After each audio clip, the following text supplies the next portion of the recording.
A man over 40 shows his care or demonstrates his care about you when he does this or he'll do this. Now, before we get into this, can we address the elephant in the room? The elephant in the room is human pair bonding is a mess. It's an absolute mess, especially if you're over 40. It's a whole, folks, I want to identify that a lot of advice out in the YouTube universe is geared to that 20 and 30-year-old, predominantly those that are in their baby making years for women. And so it's so much different for those of us in our 40s, 50s, 60s, and even 70s. Because most likely, roughly 75% of people in the dating marketplace who are over 45 years old are divorced. And divorce comes with it so many unique nuances that it cannot be deciphered in the same vein of someone in their 20s and 30s when their primary, and not that every man experiences this or every woman experiences this, but ultimately when people in their 20s and 30s meet up, oftentimes they are going to start a family. They're going to start a family. So their family is their shared passion, if you will, their shared passion.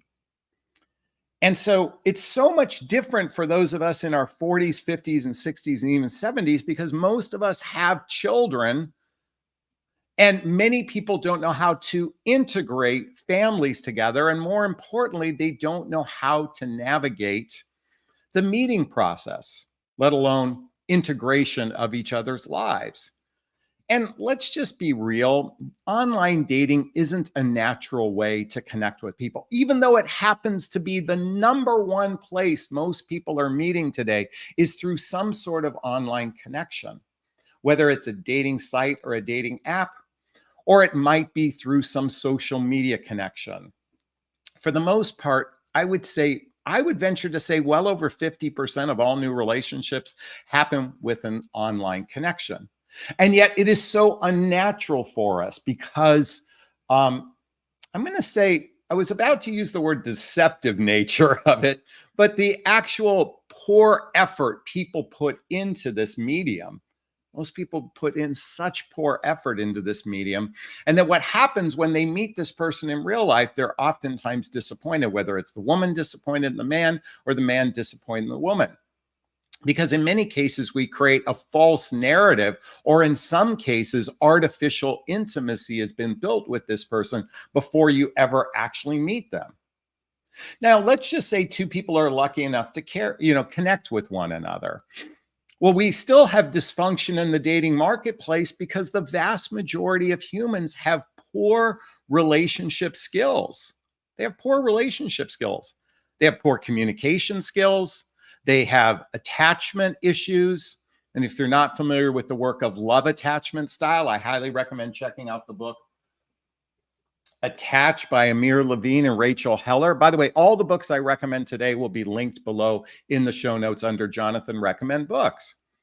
And that's just love attachment. Let's get into something known as the Imago. If you haven't read the work of Harvell Hendrix and Helen Hunt, Getting the Love You Want, the Imago, and for those that aren't familiar with it, it's spelled I-M-A-G-O. I-M-A-G-O. This is where oftentimes we choose partners similar to one or both of our early caretakers in our lives, because in my interpretation, we are trying to heal some level of a childhood wound or trauma. And by the way, when I say childhood wound and trauma, I don't mean, it doesn't necessarily mean physical abuse, verbal abuse. It could be something benign, and yet it affects us as children. So what happens is we have a dating marketplace of humans. Right after about age 40, they go through some level of what's typically known as a midlife crisis. This is what I call when the blueprint of the reality you thought was going to be, or excuse me, the blueprint you thought your life was going to be collides with your reality. I think there was a movie with Leonardo DiCaprio and Kate Winslet. I think Reputation Road, God, what was it? where he was having his midlife crisis and she was having her midlife crisis. God, what's the name? Perpetual something road. Okay. Can someone write it in the chat box? I just don't remember the movie, but it's a great illustration of what happens. And these were a married couple and the dysfunction they went through, because in many ways they didn't identify who they were before they ever entered into a relationship.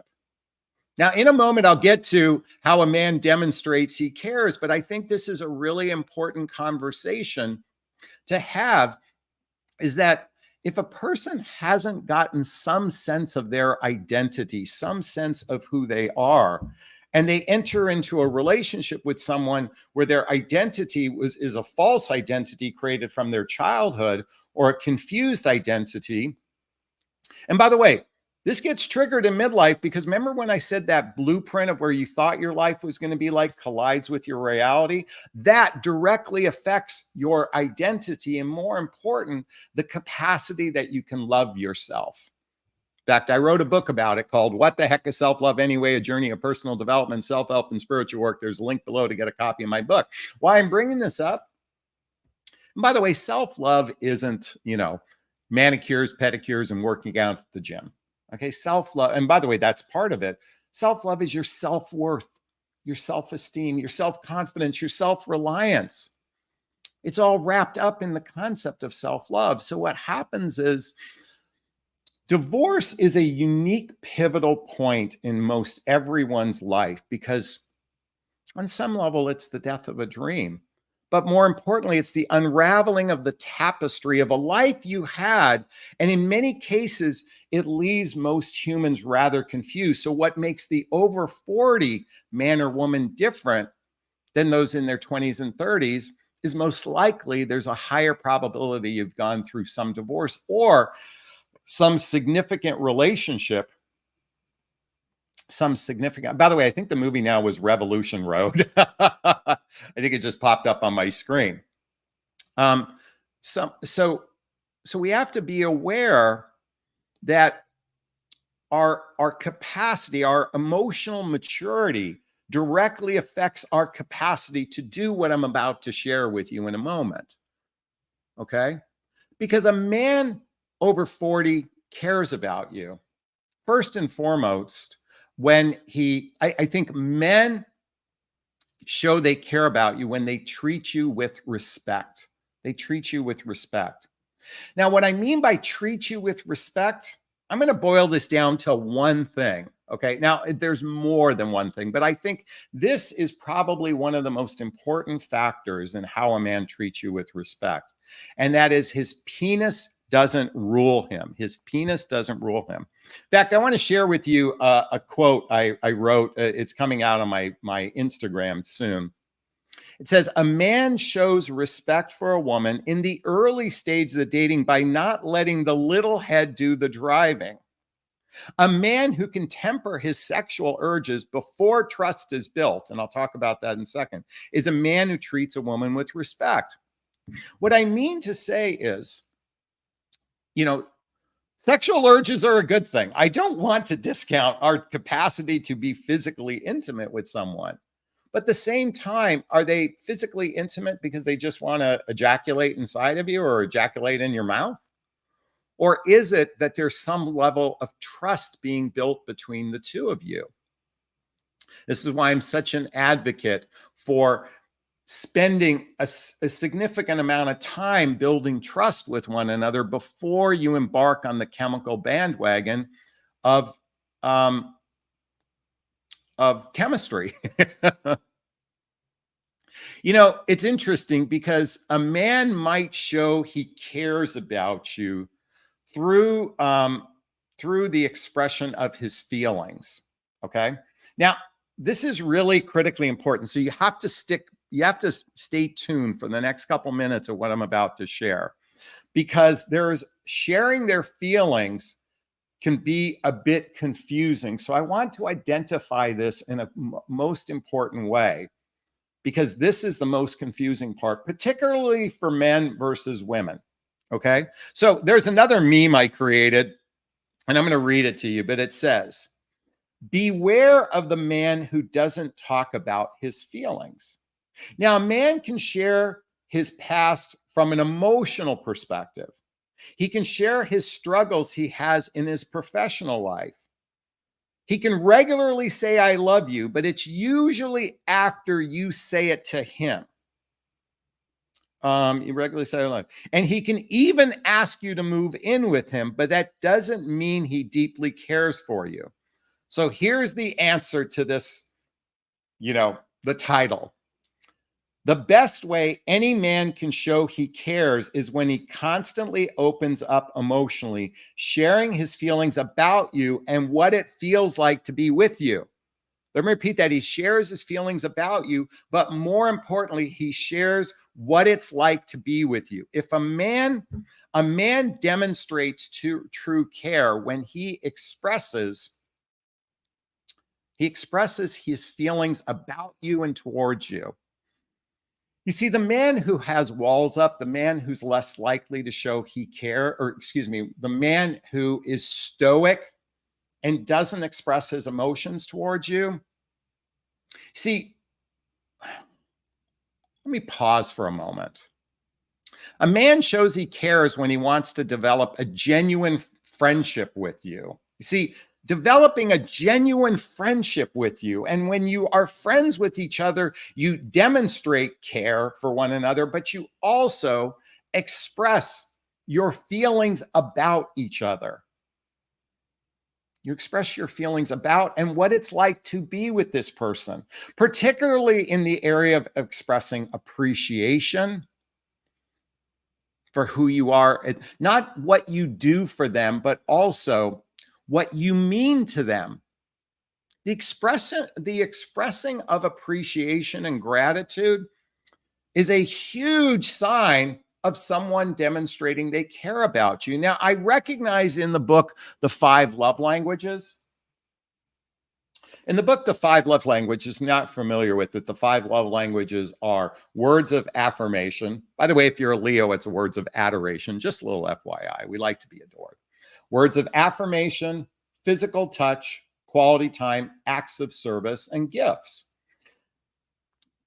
What I have a problem with this, as much as I am an advocate for this book, and there's a link below to get a copy of this book, I think some men in particular show they care through their actions, like whether it's getting your gas tank filled up or making sure you have oil in your car or maybe even driving you to a doctor's appointment. I recognize that is a way a person can show they care. But ultimately, we have to break this old cycle. In fact, I was watching a YouTube video earlier, and a woman was stating to women out there, a man's job isn't to open up his feelings towards you. His job is strictly being the provider protector. Now, I think this narrative is for men who are incapable of opening up their feelings.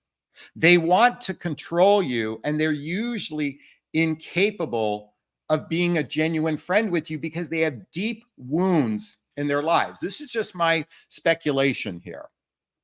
And the women who seek this narrative of the man being the provider protector, it's because they don't want to support themselves.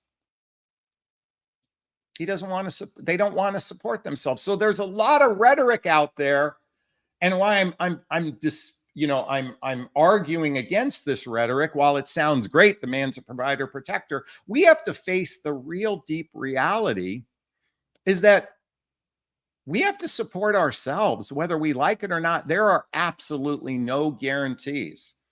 Many women who have gone through this divorce period of time that I shared earlier often find themselves in situations where they're struggling even to take care of themselves financially. And so this narrative, the men are provider protectors, does that really work out? What really demonstrates real care in a relationship is when someone builds a genuine friendship with you, and more importantly, they open up their feelings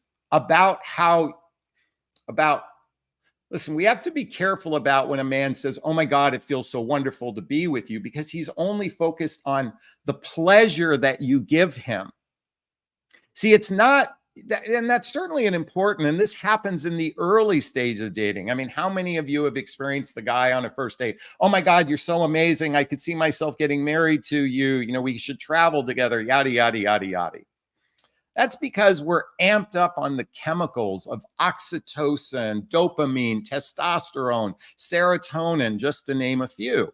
We're experiencing lust or limerence.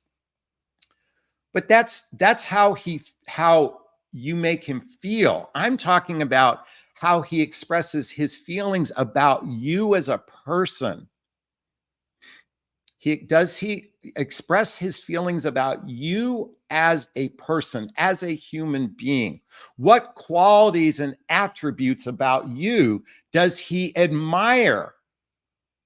See, there are so many men incapable of opening up their heart in that capacity.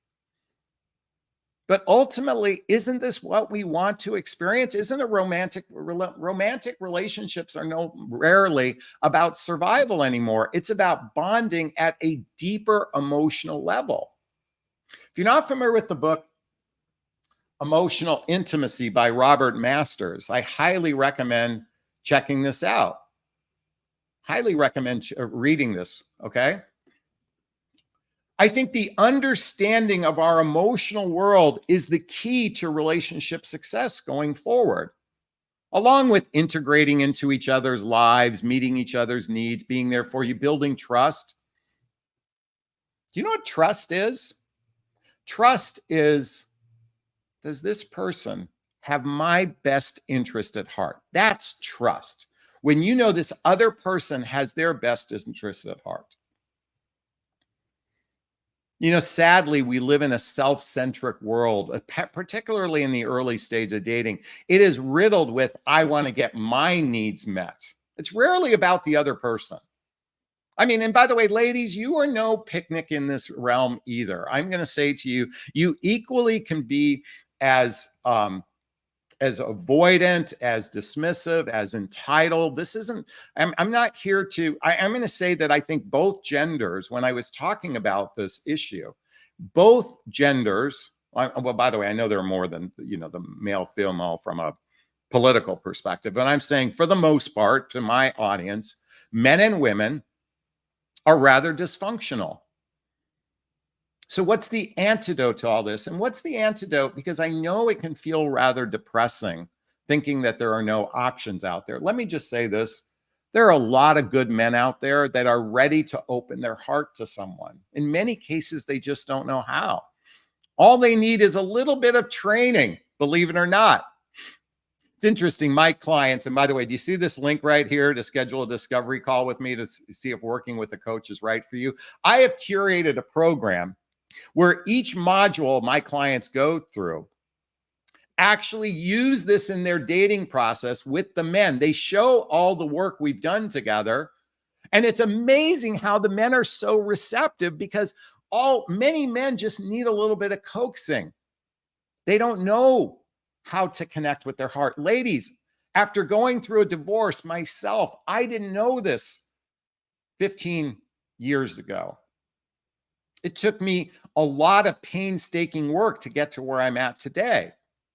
But I'm going to tell you, it was a woman who opened my heart up. It was women who opened my heart up to understanding, because when you actually begin to lead by example, expressing emotions, and if he can't follow your lead, if he's incapable of going there with you, then most likely he might care about you at a surface level. But that doesn't mean he's ready to go all in with you. And just like even the man who asks you to live with him, that isn't a demonstration of all in. There's something more to all in, and that is the capacity to express their feelings, not how they feel being with you, but how they feel about you, the qualities they admire about you. That is a true demonstration of care. Is this sinking in? Is this resonating? Please let me know. If it is, I'd like to hear your thoughts. Post a comment below. I do my best to read all the comments in the first 24 hours. As always, if you like this video, please hit that like button. Please share this video. Please subscribe to my channel and hit that notification bell so you can be notified of new videos as well. And also, if you want to connect with me, schedule a discovery call with me. And in the show notes, you can join my group called Midlife Love Mastery. Check out all the books I recommend. Follow me on Instagram as well. Okay? All right, those who know my live format, if you're on live right now, if you have a question for me, there's a little chat box down there. Write the word question and then post the question thereafter. Or you can purchase a super sticker, super chat. There's a little $ in the chat box. All the monies from the super sticker, super chat goes to a scholarship fund in the name of my son, Connor Aslay. That's him right there with his brother, Colin. He's my son who passed away over 5 years ago. In his honor, we donate to things like the Hoffman Process, Insight Institute, and scholarships to private coaching as well. All right. So hit that little $. If you're listening to the replay, there's a super thanks button up there somewhere. All right. Billy Holt is in the house. Question: if a man expresses his feelings by his actions, but I misread his actions, what do I do? You know, that's a great question. And why I think this is a good question, because I think coming back to the 5 love languages, I think many men show they care through their acts of service. Okay. And I think women do this too. My mom showed she cared through her cooking.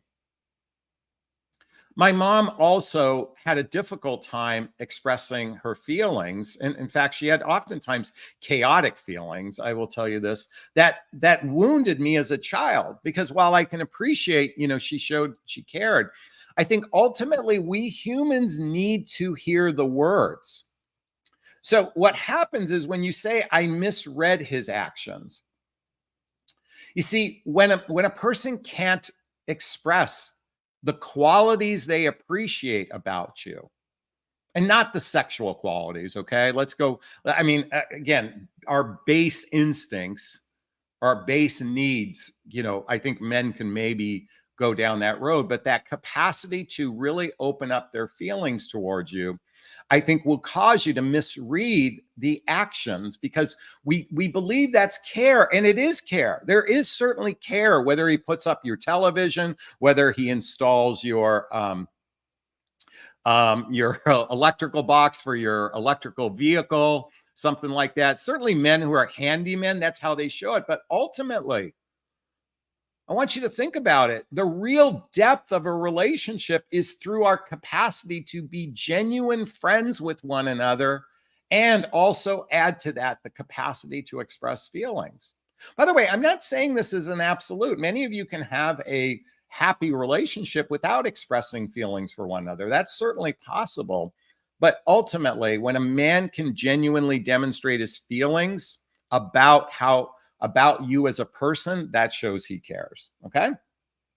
Hey, I want to give props to Beach Lover for her $20 super sticker. By the way, our goal today is $50, so we need another $30 to get to our goal today. So thank you so much, Beach Lover.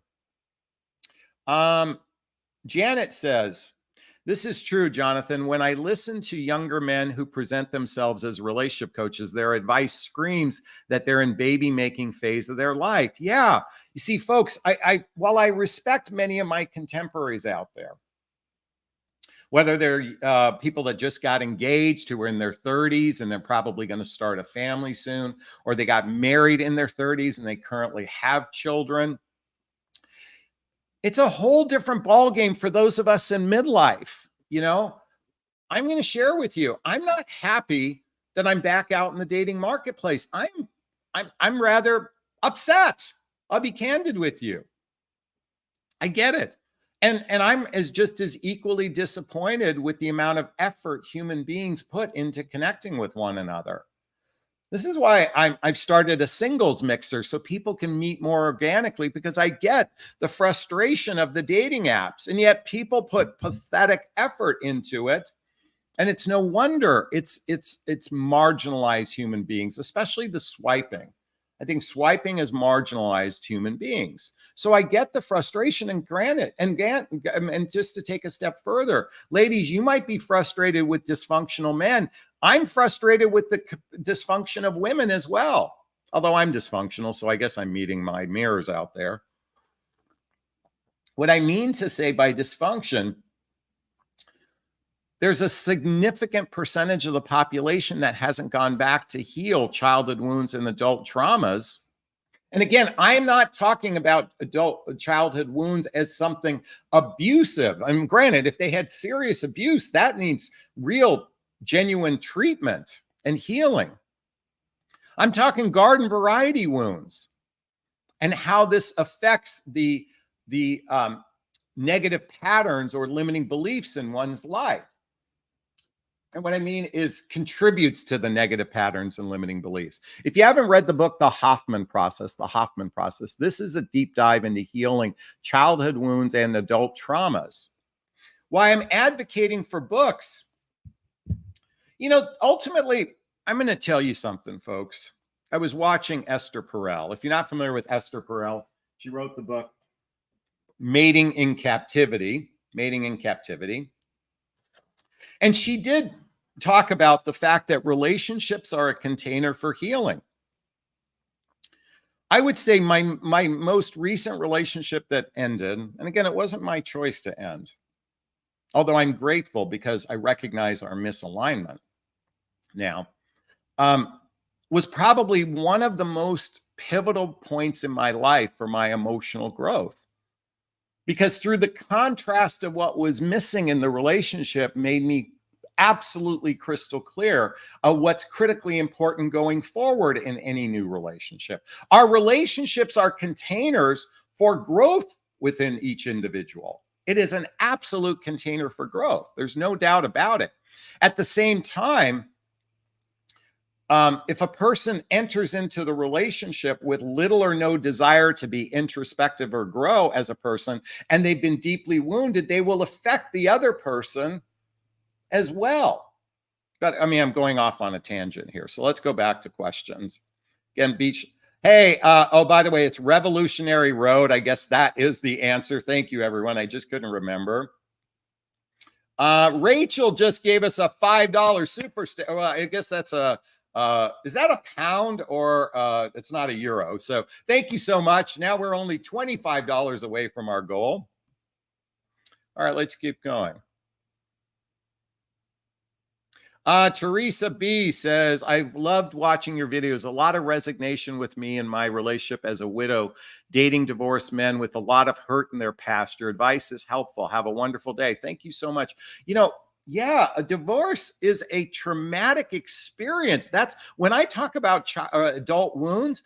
Divorce is one of the primary wounds most men and women go through, and it can devastate us emotionally from the perspective of you know what? Divorce is a death of sorts. And why I'm feeling emotional right now, because I'm thinking about my son who passed away. Death, whether in any form, can make us fearful of opening our hearts to another human being. I will tell you, after losing my son, I spent years with ice around my heart, because as you parents know out there, unconditional love for children tends to be one-sided. It's like we give them, I mean, they might give us the coos and the kindness. I don't know if our children give us kindness, but they give us the opportunity to be better people for ourselves. It's one-sided. And so when a relationship ends, it oftentimes affects us, our ability to open up to another human being, because an ending fucking hurts. It hurts to go through the end. And by the way, it can be as little, you could date someone for 3 months and it end and it still hurt. You could date someone for a year and it ends and it hurts. You could date someone for 8 years and it hurts. You could be married to someone and it ends and it hurts. And that hurt generates fear, and that fear makes it so difficult for someone to open up in the future. So whether it's a man or a woman, healing that hurt, healing that wound that happened. You know, I have a scar on my hand. I don't know if you can see that right here. I burnt myself on a kitchen on a frying pan. Okay. At first, that swelled, boiled up, and what's the word? I can't think of the word where it's not swelled up, but anyway, I had to put medication on it. I had to put things on it. I had to let it breathe. I put a Band-Aid on it, and eventually, I can put my finger on it, and I couldn't do that at first, but there's still a scar. And in many cases, our scars are, these wounds are covering us up to actually open up to another human being, whether it's a man or a woman. And so this totally relates to this topic. See, a lot of men are unable to open up their emotional feelings for you because they've been hurt in the past. And they're fearful of doing it again. And I can speak from personal experience. I went all in my last relationship. I opened myself up more than I ever have before in my life. And it hurts that it ends.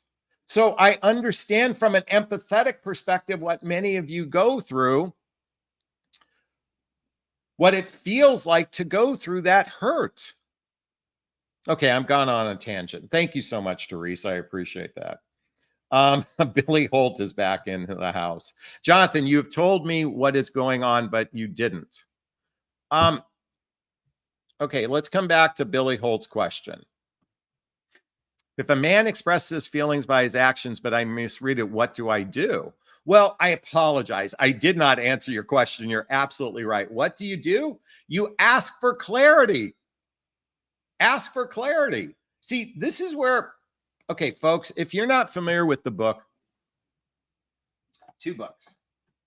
I Hear You by Michael Sorensen, The Surprisingly Simple Skills Behind Extraordinary Relationships, and Nonviolent Communication by Marshall Rosenberg. But what do? You have to gain clarity.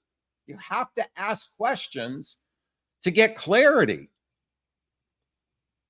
And the clarity is, how do you feel about me? And if he expresses how he feels about you from his perspective, in the sense of not about you, about what it feels like with you, he's still avoiding the real questions. How do you feel about me? Do you respect me? Do you cherish me? Do you appreciate me? What are the qualities? By the way, here's the question. Someone write this down. This is critically important. What qualities about me do you admire and respect? What qualities about me do you admire and respect? I think this should be a topic of conversation oftentimes when you're interacting with each other. I think there needs to be a separate day in your relationship where you actually spend time expressing appreciation for one another and the qualities we admire. So anyways, Billy, you were correct. I didn't answer your question, but I hope I did now. Thank you. Hey, someone from my Facebook group. By the way, there's a private group called Midlife Love Mastery. There's a link below to join my private group. This is where you can have direct access to me on a regular basis. One of our members writes, what if one of your parents was emotionally unavailable? Does a person look for a similar or opposite personality to help them heal the dynamic established in childhood? Okay. Does a person look for a similar or opposite personality to help them heal? Okay. The answer is yes, but it's done on a subconscious level. It is not done on a cognitive level, on a conscious level. On a subconscious level, we are all seeking what feels familiar to us. And because it's a door opener to healing. We actually choose the wrong partners over and over again as an opportunity to heal. I think some of the most, the terrible things that happen in our lives is the 2x4 to open up to loving on ourselves. It's the 2x4. That's why I wrote this book, What the Heck is Self-Love Anyway? I believe the more pain we experience, it's more of the wake-up call to work on ourselves. I think the more pain someone experiences, it's a bigger wake-up call. Your spirit needs a fucking smack upside the head. I know this sucks. I know many of you don't deserve the kind of emotional or physical abuse you've experienced in life. And yet at the same time, I'm sorry you've gone through that experience. And at the same time, I believe it's the greatest. I'd like to say the word gift, but many of you will get offended by that because it doesn't feel like a gift. But it's amazing how many people have crawled their way out of the pit of pain and despair that they were thrust into, because they took charge of their life and says, I want to heal from this. I don't want to be a victim of this anymore in my life. I don't want to be a victim of this anymore in my life. Okay, thank you so much for that question. I appreciate it. Rachel's in the house. Having been told all my life that I'm at the bottom ladder when it comes to my needs being met, how do I find ways to get my needs across without coming across as selfish or dismissive? You have just opened a gigantic treasure chest in that question. And what I mean to say is, coming back to this book in particular, Nonviolent Communication. I highly recommend reading this book. Watch the videos of Marshall Rosenberg on YouTube. There is no way I can synthesize an answer for you in 1 minute. It's impossible. Now, coming back to the book, Emotional Intimacy, excuse me. First, you have to identify oh, by the way, I'm sorry, the wrong book. The Language of Emotions. First, you have to what you're feeling and your feelings are trying to tell you. You see, it's not selfish. It's not selfish to get to know who you are as a person. There is nothing selfish about that. And so, remember I said earlier, we weren't taught these things. So introspective work and doing personal development, self-help, spiritual work. Oh, and by the way, I don't want to discount therapy and healing. If I don't talk about that in the same breath, I want to say somatic therapy, the various forms of therapy are part of the process. But first, we have to learn to identify our own feelings. You know, ladies, what I'm about to say, you're not going to like, but many of you have a capacity to vomit your emotions, but it's to your girlfriends and whatnot, but you're not really, in many cases, most humans don't know how to articulate their emotions to another human being in a way that you can be seen, heard, and understood, particularly with men, because men tend to be more, logical than they are emotional, generally speaking. This is why learning to express your needs. See, nonviolent communication is all about learning how to express your needs in a way that is not combative. It's actually compassionate. So that's my invitation for you, Rachel. And I really appreciate your question. Thank you so much. Wow, we have a full crowd today. We got a lot going on here. Rhea. Question, how do I go slow with a guy? I want to build emotional connection first before intimacy. I'm generally a slow person, like to build familiarity and trust. Okay, one of the best ways to do that is through social activities, hobbies, mutual interests, spending time with family and friends, okay? Those are, okay, so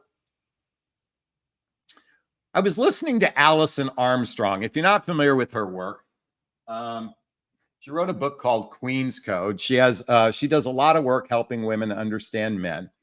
Her husband passed away some years ago. She was in her 50s.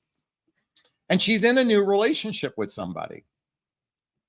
And she said, I heard this on one of her podcasts. She says, I had to experience him in a variety of different circumstances. I have to experience him in a variety of different circumstances. So what that means, circumstances, is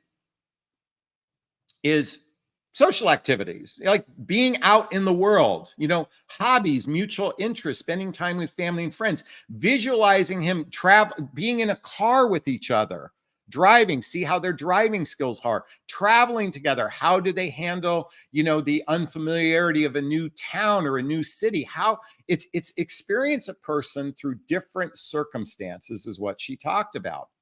Okay.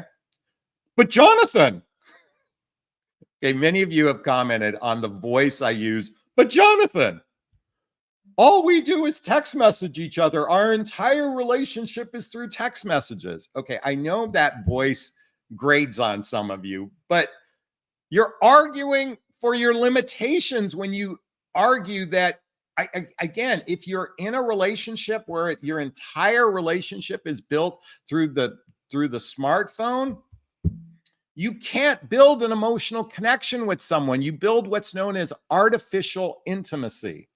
Someone write that down. By the way, type into YouTube after you finish this video, go to YouTube, type in artificial intimacy with Esther Perel. Again, Esther Perel.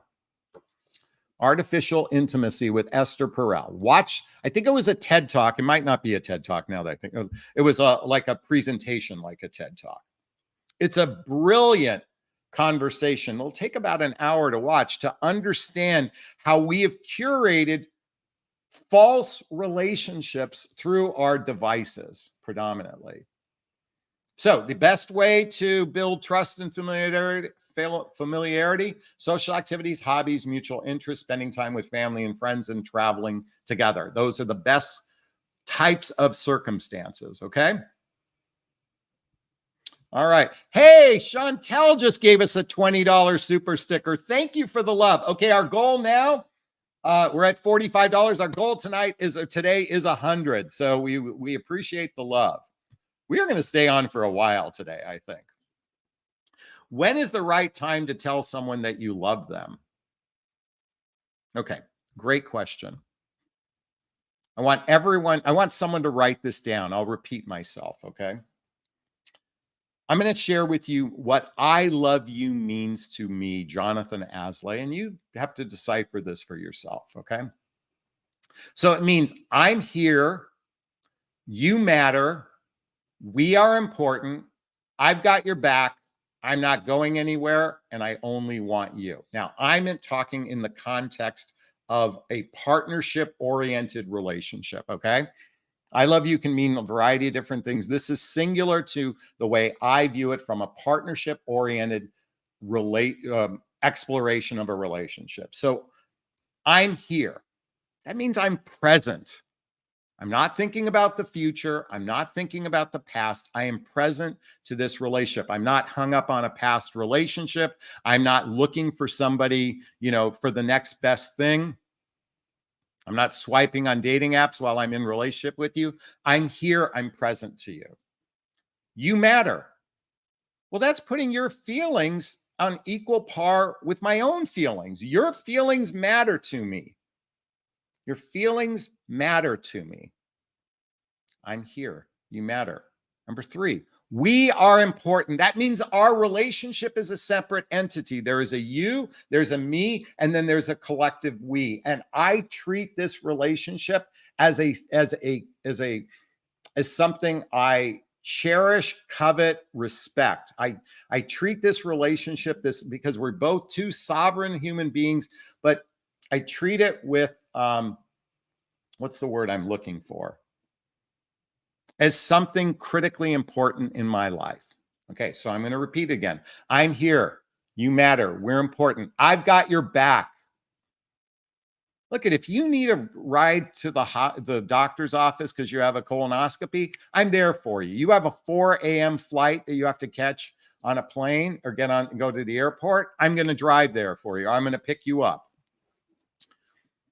You have a tragedy happen in your life. I'm going to be there for you. I've got your back. You need to pick up the dry cleaning. I'm going to be there for you. I've got your back. And by the way, everything I'm sharing is mutual. It's not one-sided. It's not one-sided. I'm here. You matter. We're important. I've got your back. I'm not going anywhere. That means I am fully committed to this relationship. I am fully committed to this relationship. I am all in. I'm all in. I'm here. You matter. We are important. I've got your back. I'm not going anywhere. And I only want you. This basically means, please forgive what I'm about to say, but you're the only person I want to fuck. I'm sorry. I said that a little bit tongue in cheek. What I mean to say is you're the person I want to make love to. You're the one that I want to be physically intimate with you. You're the one that turns me on. You're the one that excites me. I'm here. You matter. We are important. I've got your back. I'm not going anywhere, and I only want you. When you can feel all of those and they can feel the same way, that's when I think two people should say, I love you to each other. Coming back to your question. And it really fucking sucks when you feel that way and the other person doesn't. Let me repeat that. It fucking sucks when you feel that way and the other person doesn't. You know, they might love you, but are they in love with you? They might care. Let me reframe that. They might have genuine care for you, which we associate with love, but are they really in love with you? And I view the words in love as that all in. You're all in. It's like the wedding vows, you know, through sickness and health. I'm all in. Okay. By the way, how does everyone feel about what I shared? If you agree, I love you means what I just described, say, Jonathan, I agree with you. I'd like to hear that. Okay. Billy wants to identify. Thank you so much. I knew it. Thank you for the answer. You're very welcome. Billy also go, what qualities about me do you admire and respect? That's exactly what I said earlier. Beach Lover says, what qualities about me do you respect and admire? By the way, why that's important, because that triggers a man's virtue. If he's not into you, most men have a virtue button, not all. I mean, well, let me reframe that. A lot of that virtue button is masked through a lot of pain and wounding. But a guy who genuinely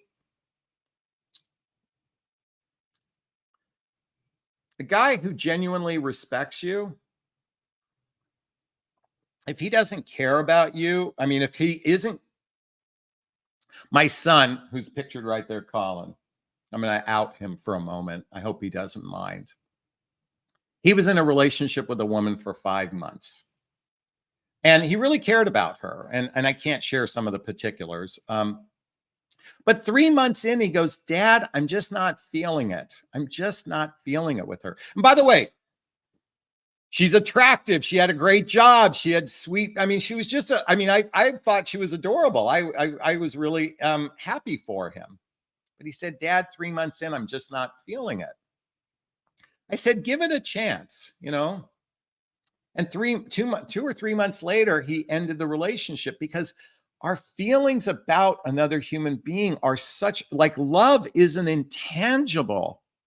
It's an intangible. Honestly, I think it's really rare where two people truly fall in love with each other. I think it's rare. One person can fall in love with you, but the other person doesn't feel the same way, or, you know, it's vice versa. And I felt sad for him because he really tried. It wasn't like he was disingenuous in any way. But love is an intangible feeling. Oftentimes we confuse our childhood wounds and our imago or our attachment style as love. That's the other piece of this puzzle. Oh my God. Do you realize we have this, we as human beings are so radically dysfunctional that we confuse love attachment, or the imago, in other words, healing with our parents, as love. This is really why, folks, I'm here to say, you know, many of my contemporaries that have this fantasy approach to relationships, many of them are already happily in relationship. I don't want to say they're the exception, because there are plenty of exceptions out there, But for those of us in midlife, this is really critically important stuff to understand. At the end of the day, the most important relationship you'll ever have is the relationship with yourself. With yourself, that's the most important relationship you'll ever have. When you have an awesome relationship with yourself, it doesn't matter if you meet the man who cares about you or not. Think Betty White, okay? Kathy says, right about that. I had a huge wake-up call with my marriage. Yeah, most people do. Okay, why not now? Question, I've been seeing a man for almost 3 months now. He told me he loves me, but he feels a very unexpected connection with me. And yet he is afraid to jump into a relationship due to past traumas. Well, you don't have a question there, but this is read that. Everybody read this right now. That is a common tale. He says he loves you. What he really means is he cares about you. And he feels a connection with you. And he's associating with that love. And at the same time, he has a counterforce. He has this care for you. And he has such fear based on his past traumas that it's difficult to actually fall in love with you, because the fear is pulling him in the other direction. This is true for men and women alike. The reason why that we're in a dysfunctional dating marketplace is because there is so much pain out there amongst human beings, so much pain.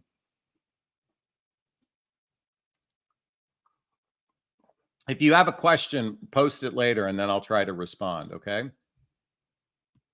As Jane says to her, why not? It takes time to heal. I'd give yourself a personal timeline, like 6 months. And if he does not want to get closer, second thing, create events to make him want to protect and love you.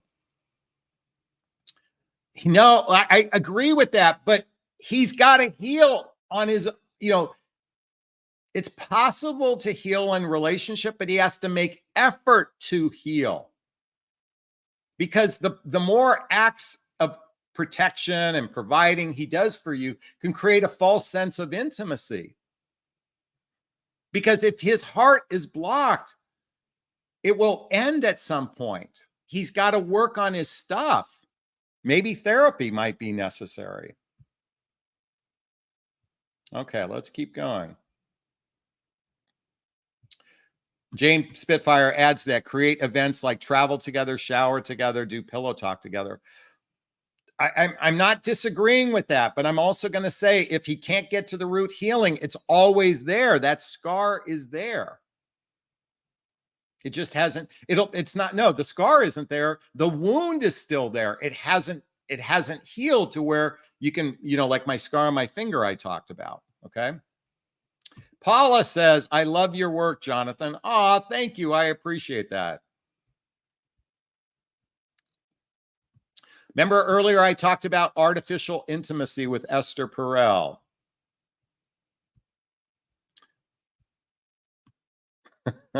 Beach Lover says, oh, Jonathan, the F word. Yeah, I get it. Bum, bum, bum. Daniela says, currently in a reboot relationship. We dated on and off from our 16 to 19. We didn't talk for 25 years. We're both in the traumatic relationships. We're both rebuilding together. Any suggestions? This is going to sound corny. Prayer. Pray for guidance. Pray for your sovereignty. Pray for guidance. Pray for your sovereignty, because when you are entangled in a traumatic relationship, I call that trauma bonding. You're bonding with someone else's trauma. And it's possible you can heal together. It is absolutely possible with real work, doing therapy together, going to workshops together, learning the skills. By the way, do you know most couples spend more time in the entertainment of each other in relationship than actually working on building better skills together? Some people might like Lewis Howes, some people might not. Lewis Howes, okay? He's got a podcast called the Greatness Podcast. He talked about how in the early stages of the relationship he was in, he asked her if she'd be open to doing therapy while dating, while in the dating process. And she was absolutely up for it. Do you know, we spend more time entertaining each other or addicted to our devices or having sex with one another than actually building the skills to curate a healthy, happy, long-term relationship. So I'm on a rant there.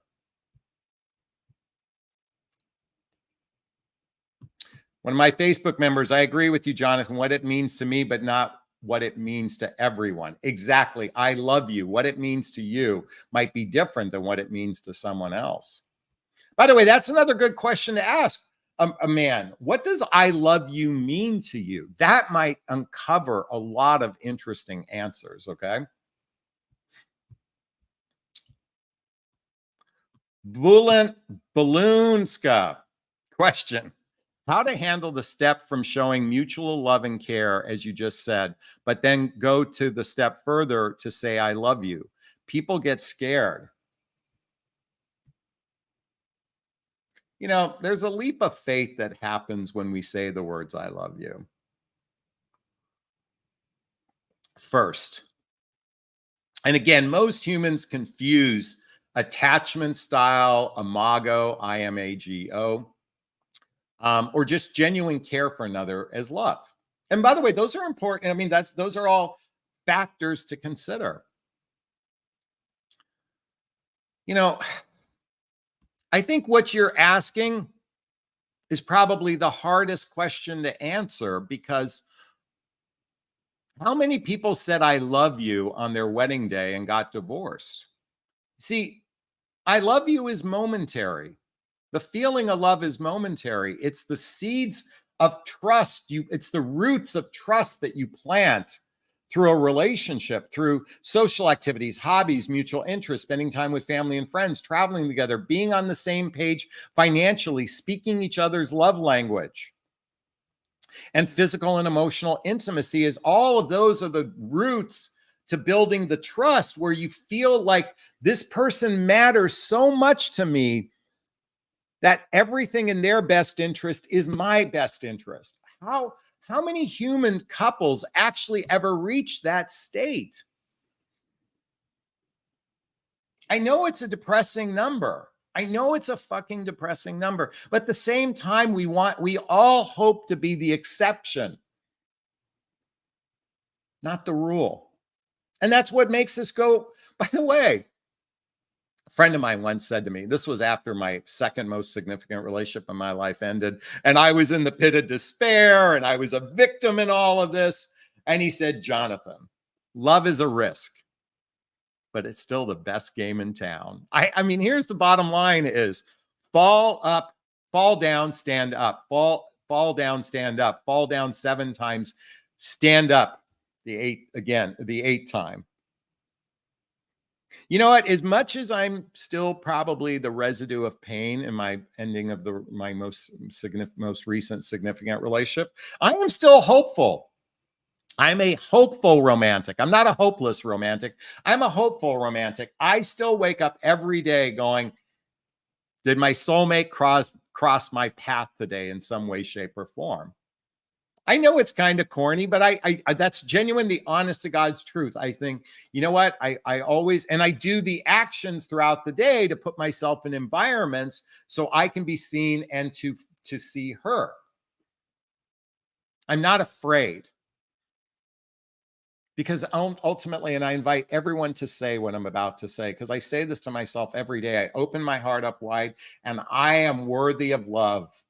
I am open and receptive to love. I am worthy for romantic love. I am open and receptive to romantic love. I am worthy of an all-in relationship. I'm open and receptive to an all-in relationship. I say this to myself every morning. And then I go about the day and see what happens, whether it's swiping on a dating app, whether it's communicating, or maybe it's scheduling time with family and friends. All of those opportunities to be seen by a single eligible person. Let's keep going. Oh, so why not finally answer question exactly? Should I give him time or leave? You know, I'm thinking of the word, should I give him time? The real question is, should I hold out on this uncertainty? Should I hold out on this uncertainty? You know, the bodies are buried from here to the moon of people that have been holding out on uncertainty. I would dive into a deeper conversation. I just fucking dive into that conversation, open up Pandora's box and be willing. By the way, most of you women, I'm sorry to say, you have duct tape over your mouth. You have duct tape over your mouth. I know many of you don't have a voice. I understand this. It sucks not having a voice. But the only way to really know, rip the duct tape off and have a conversation and read the books I talked about today, because they'll give you the context to do it. Talk to a coach, hire me. I can curate the conversation for you. By the way, there's a link right here to schedule a discovery call with me to see if working with the coach is right for you. Kimberly, can someone please tell me how to flirt with men? Apparently, I don't know how, and I'm going to be 66 a couple months from now. Watch videos on flirting. Just go to YouTube. Flirting over 40. Watch as many videos if you want to learn, but you got to make the effort. It's not like some, hey, just say this. You have to make the effort to learn how. Okay. Rachel. Had to chase my dad to have contacts, so learn to do that with men. How do I stop this? Rachel, I want you to think of a child. They see a beautiful flame on their kitchen stove. Beautiful flame. By the way, fire is actually very beautiful. Let's just touch it because it's beautiful. And you as a parent say, no, stop it. Okay, you've already touched the flame. You already know that the flame exists. You already know this. That's 80% of it. Self-discipline is the last 20%. Being disciplined. You see the flame in front of you. You know it's there. You've already said it. I had to chase my dad to have contact with them. And so I learned this with men. You already know this about you. How do I stop this? Self-discipline. Folks, there is no easy other way. There is no other solution. Yes, you've already know the root of the problem. You can certainly heal and forgive yourself. That's absolutely an important function of this. But at the end of the day, it's like you're walking towards a cliff. Do you choose to stop? Like, at what point are we going to take ownership of our lives and say, I see the cliff in front of me. Okay. That's more tangible. But the fact is you already know this, Rachel. By the way, I'm saying this with a lot of love. If you don't know this, I know my tone is my tone is a little bit rough, but I'm saying this with a lot of love. You already know that the flame hurts. Self-discipline is the only, by the way, someone put this in the chat box. Teal Swan. If you're not familiar with Teal Swan, Tealswan, Teal Swan. Some of you might like her. Some of you might think she's a nut job. Some of you might think she's a cult leader. Some of you might think she's a horrible human being. But she did a video on self-discipline leads to happiness. Self-discipline leads to happiness, or something to that effect. I thought it was a great explanation of self-discipline. I actually appreciated the video. Again, whether you like it or not, I think somebody you dislike, you can still find value in their words. Some of you dislike me, but you still watch because you find value in my words. Okay. All right. So Rachel, I hope that helps. Teal Swan, self-discipline leads to happiness. Tiffany is in the house. I attract really great guys, but sabotage it almost immediately. How do I get over this? Okay, we just talked about this. You're aware of it. That's 80% of it. Healing is part of the awareness, is to heal it, to recognize where it came from early on in your life, But ultimately, self-discipline is how you stop it. And by the way, doing therapy together, doing workshops together, personal development workshops, couples workshops, these are all ways to improve your relationship with another. But Jonathan, the man doesn't want to do it. I know you don't like my "but Jonathan" voice, okay? If he doesn't want to do the work, then why do you want to invest in him? Why do you want to invest in him? Because some of us would rather have a crappy relationship than no relationship at all. But then examine that. Lena says, I love the F word. Thank you. Chantel is in the house. When is too soon to meeting friends and family? Should you wait until you're committed, or is it fine when you're just dating? I think if you are recycling men, one after another, then I don't think it's a good idea to bring them around your family and friends. But if you don't have a habit of recycling men, then I'd say sooner the better. Look at your family and friends know you and love you. They know you and love you. If you introduce someone that doesn't end up being, and by the way, they are good.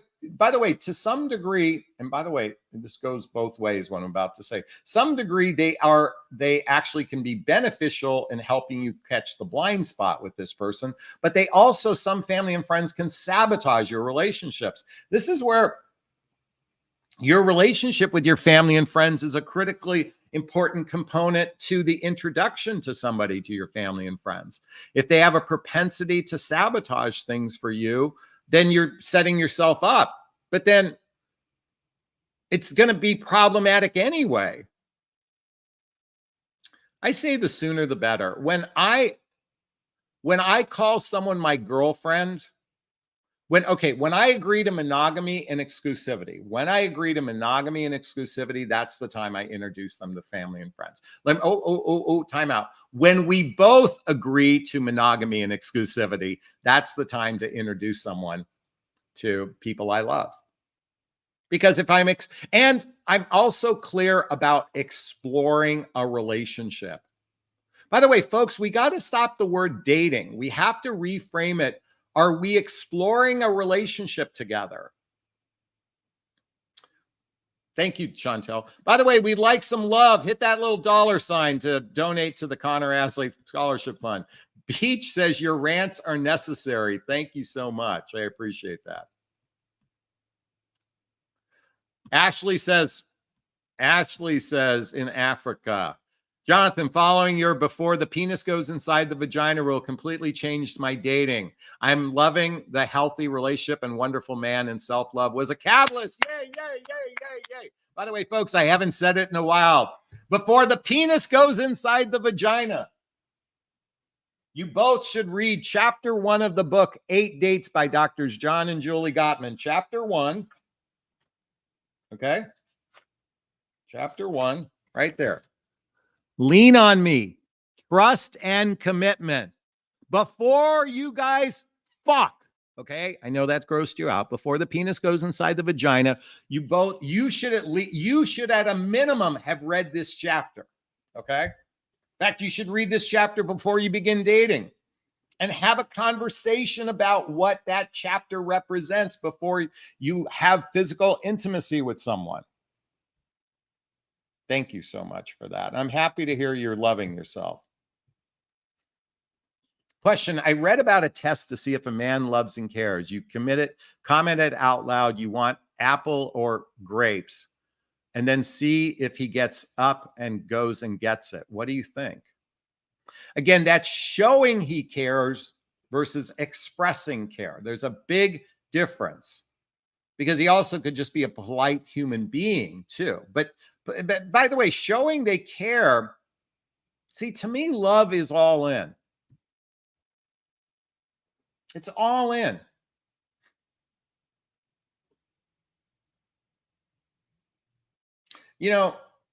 Our society today, hookups, friends with benefits, situationships, casual relationships, they represent the predominant relationships today. And each one of them has their value. I was speaking to a woman recently who her relationship ended about a year ago. It was a 8 to 10 year relationship. And right now she's happy with friends with benefits. It's part of her healing process. This is honest to God. She's, there's a man in her life that she's physically intimate with, and he's in the same boat. He's also going through his own emotional traumas. And sometimes just having that is okay. It's not okay when you want partnership and they want friends with benefits. That's when it's not okay. When you want a significant relationship and they just want to hook up. If you want a boyfriend and he wants a situationship, if you want marriage and he wants casual, that's when those aren't okay. It's absolutely okay to be in a casual relationship if you both agree to it, to a situationship if you both agree to it, with the friends with benefits if you both agree to it, and a hookup if you both agree to it. In my book, those are all okay. Betty has asked, have you done a new vision board? No, I haven't. I haven't yet. Good question. By the way, if you're not familiar with vision board, I would type into YouTube search bar how to create a vision board. It'll teach you all about that. Okay. Okay. Oh, personal question. By the way, I'm open to any personal question you ask. So Gigi writes, in quest for your soulmate, are you searching beyond your typical desirable, attractive attributes like you coach us not to be hung up on things like 6 foot tall? Yeah, for the most part, I start with, like, from a dating perspective. I'm going to share with you on my dating apps. I don't put any criteria of what I'm searching for. I don't, I mean, I do. I'm going to say I do have a height preference, but it's a pretty wide range. Okay. Body type, it's kind of a wide range, but I want someone, I'm going to be candid. I want someone who's relatively the same body type as me. Okay. Or better. So I take my body type or slightly better. Okay. Age, my age or younger. I'll be candid with you. My age or younger. I've been with women 10 years older than me. I've been with my last relationship who was a year older, but I'm going to be candid with you. My age or younger, but not younger by no more than 5 or 7 years is kind of the youngest I'm willing to consider. Okay. By the way, they can be a year or two older, but what I think I most look for is, at least in the dating apps, is, are they radiating in their picture? Are they radiating in their picture? That's the first thing I look for. Do they have radiance? So let's just for fun open up Bumble. Okay. And okay, that first photo of her. She's radiating energy, but she also is wearing sunglasses and she's in a bathing suit. Her first photograph, okay? Sunglasses and a bathing suit. Now, I'm going to look beyond that, and she's actually radiating a lot of great energy from her pictures, okay? She's radiating a lot of great energy. Here's another woman. Okay? Now, she's attractive. But I feel like and I'm just telling with you the way I perceive this. She's a nice, attractive person. She's a nice, attractive person. Okay. The problem is her name is the same as my ex-girlfriend. So, okay, this woman, she's radiating great energy. We got to give her props. Okay.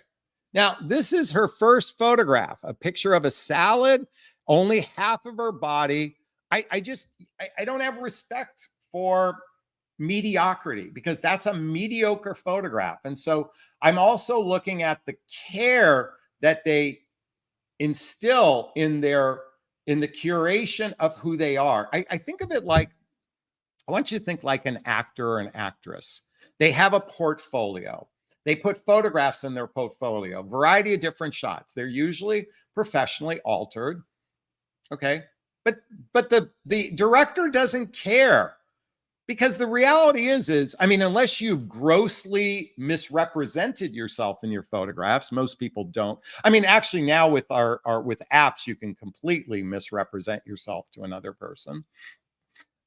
But they don't care that it's professionally touched up because, they're going to deal with that in makeup. Okay.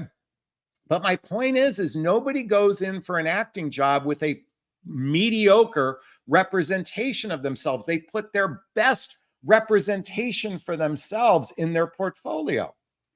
And our dating apps are the same thing. And yet I don't think that's a really great representation for herself. She's got sunglass photos, not a great representation for herself.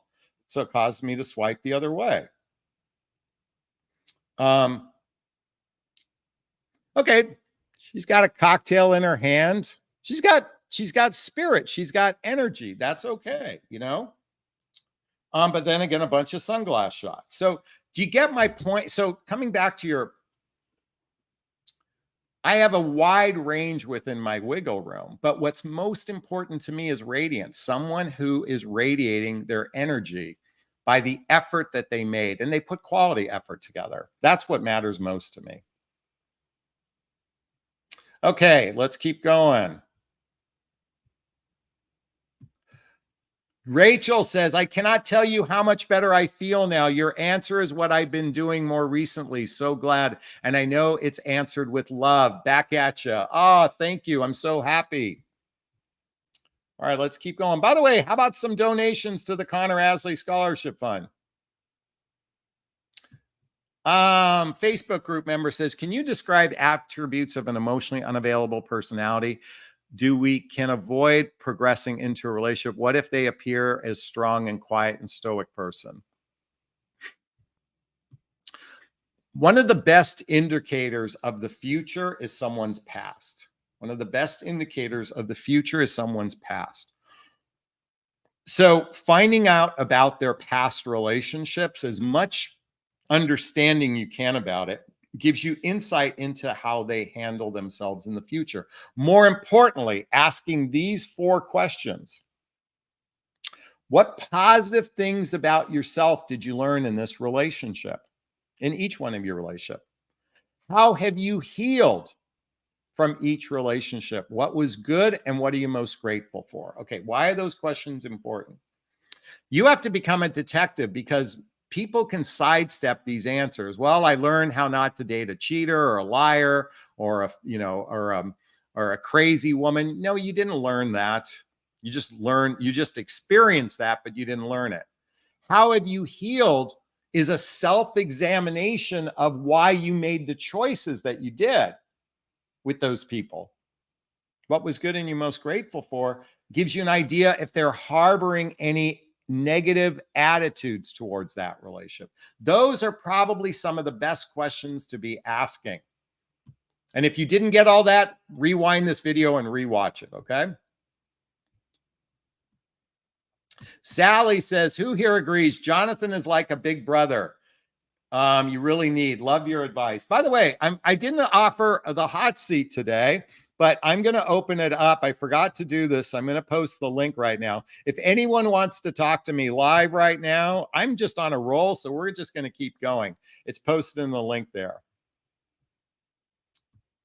Chantel says, thank you, Jonathan. I'm thinking waiting until we are committed. Your confirmation is helpful. Great to hear. Beach Lover is back in the house. Why do 70-year-old men overlook 60-year-old women who are financially independent, who chase 35-year-old women? Men with means oftentimes do that. Men with means. Men who are poor. By the way, do you realize only 7% of the US population has a net worth over $1 million? Okay. So you're talking about those 7% of men, those 93% of other men. By the way, there are so many men who are in their 70s that would be happy with a 60-year-old woman. Men with means usually have bigger egos most of the time because they know they can buy it. That 70-year-old man with a 35-year-old woman is buying that woman's affections. Most likely, she might care for him, but at the end of the day, it's still most likely a transactional relationship. Sally, by the way, mentions Teal Swan self-discipline leads to happiness. That's exactly it. Write that down. Let's keep going.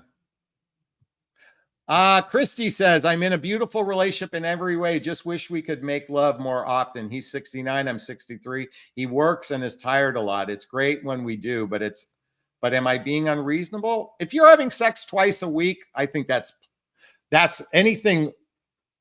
If you're having sex at least once a week, you should be trying to have sex twice a week. Okay. If you're at least there, that's, you're in the average of greater than most people out there. Let's just put it that way. Shania says, that's not true. I support myself 100%, but would still love to meet a man authentically protective and provided. I was financially used by a man forever. Spare me. Well, okay. You're more than welcome to go after what you want. Okay. But if you don't get that, man, you're still providing and protecting for yourself. Okay. So you are more than welcome to go after anything you want. I'm not going to detract from that one bit. Jane says, I disagree with that statement. I got divorced a few times and I left them because every man cheated on me and wanted to open marriage. What does that say about me? I've just had a bad picker. Well, there is, obviously you have to decide if you have a bad picker. But I'm ultimately, I believe that what positive things did you learn about yourself? How do you heal? By the way, what you can be most grateful for is that they opened you. By the way, if you've done the personal development, self-help, and spiritual work to heal, that's something to be grateful for. If you did. I mean, if you didn't, then what's the definition of insanity? Doing the same thing over and over again, expecting different results. Okay, Power of Chi. Question, have you ever watched the viral video, Who the Fuck Did I Marry? It's about a woman who married a pathological liar named Legion. God, I vaguely remember this, but I have a vague memory of watching. I don't know why I'm completely escaped right now to this, but I vaguely remember watching it. Yeah, unfortunately, there are bad people out there. There are bad people out there. Jane says, okay, did I learn positive things after my divorce? Yes. Okay, so that's where I was going with that. Rachel says, I'd love to be on the hot seat another time. Saturdays are good. Okay. I forgot to put it on earlier, but if anyone wants to join the hot seat, here's the list. Or here's how you do it. By the way, Sharon says that show was unbelievable. Okay. Here's the thing. If you watch one of those shows, I think you immediately need to watch something positive like Jay Shetty and his wife, Gay and Catherine Hendricks, the Gottmans. Immediately follow it up with something positive, because those shows leave such a lasting negative impression that if you don't immediately follow it up with watching, I just mentioned Jay Shetty and his wife, Gay and Catherine Hendricks, the Gottmans, any couple, go immediately watch some videos on some couples who are demonstrating healthier relationships, because you do not want to be left with that lasting impression. Maybe that's why I've forgotten it, because I vaguely remember it, but I'm just escaped right now. Why did he suddenly ghost me? We have been seeing each other for about a month and a half, and why did she? This is a man. Please forgive me. Oh, by the way, what a psychological trip. I'm so used to women, I didn't read it properly. Why did she suddenly ghost me? We have been seeing each other for a month and a half, and yesterday she suddenly ghosted me. Now I feel like I did something wrong. Oh, Rob. Thank you for posting this question. First off, if it's only been 24 hours, it's technically not ghosted, although I can see how it feels this way, but it triggers you. So, Rob, let me tell you a story about my mother. My mother had a capacity to emotionally abandon us whenever she was mad at my father, my brother, my sister, or myself. Okay. Whenever she was mad at one of those people, she would emotionally abandon. As a little boy, 7 years old, I thought, what did I do wrong? I didn't know what was going on. I just thought, what did I do wrong? And in that, I began anytime in relationship, the minute someone emotionally abandons me for literally a nanosecond, and 24 hours is still technically a nanosecond, it triggers the wound of what did I do wrong? I can relate to this, Rob, on so many levels because I am there with you. I get it. Now, it's been a month and a half in relationship. So it's still relatively, haven't built many of the deep roots of trust to support a fully formed relationship. Now, it could quite possibly be that something you said triggered her, unconscious on your part, could have triggered her that causes her to abandon. Most likely, Rob, you are with a woman who has an avoidant attachment style. By the way, read the book Attached by Amir Levine and Rachel Heller. Also read this book. Well, read both of these books, Wired for Love by Dr. Stan Tatkin and Wired for Dating, how to understand the neurological attachment style that can help you find your ideal mate. Okay, so most likely you are known as an anxious attachment style, and she's most likely an avoidant, okay? So first, and you got to do a deep introspective dive into identifying your attachment style. And the most important thing you must say to yourself, and I'm speaking from absolute personal experience here. I'm okay. I am worthy. I am okay. I am worthy. I am okay. I am worthy. I am okay. I am worthy. The okay means is if she abandons the relationship, you're going to be okay. You have to recognize that you will be okay. You've been on this planet for 40 plus years, I'm assuming, and you'll be on the planet for another 40 plus years. I'm give or take. I'm giving you an 80-year window. Okay. You are going to be okay. Most important, you are worthy for love. If she has her own shit, that's on her. Okay. Now, what I don't want to recommend you do is immediately put yourself out on the dating apps. That is a temporary unhealthy fix. That's like doing a snort of cocaine or drinking alcohol. That's just a temporary, because if you have to get to the emotional root is what's going on before you go put yourself back out there, because you'll repeat this pattern again and again and again. You will attract another woman who will do the exact same thing. So don't put yourself out there as a temporary fix. Identify the root of what's going on. Great question, Rob. I'm sure a lot of women are responding to you. Jane Spitfire wants you to know you did nothing wrong. She changed her mind, or maybe she's ill. Something happened. Again, 24 hours isn't enough to know for sure. But again, you are okay and you are worthy for love. And by the way, this is true for men and women alike, okay? Even though Sally says, and by the way, Jonathan Fan, I see you there. I'll grab you in a second. Maybe you're better off without her. She's going to play those games. Try and speak to her, ask her about it. But if not, there's plenty more fish out in the sea. I apologize. I didn't include that. Yes, you must first work on yourself, but at the same time, invite a conversation to see what's coming up. And if then she ghosts you, then you move on. All right. One of my fans is on right now. Hello. Hello. How you doing? Give me that radiant smile. There you go. That's it right there when you chuckled. Okay. So what's your question, my dear? You ask the question. What do you want to know?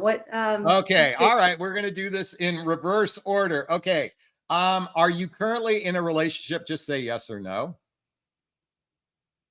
Okay. When was the last time you were in a relationship? About 6 months ago.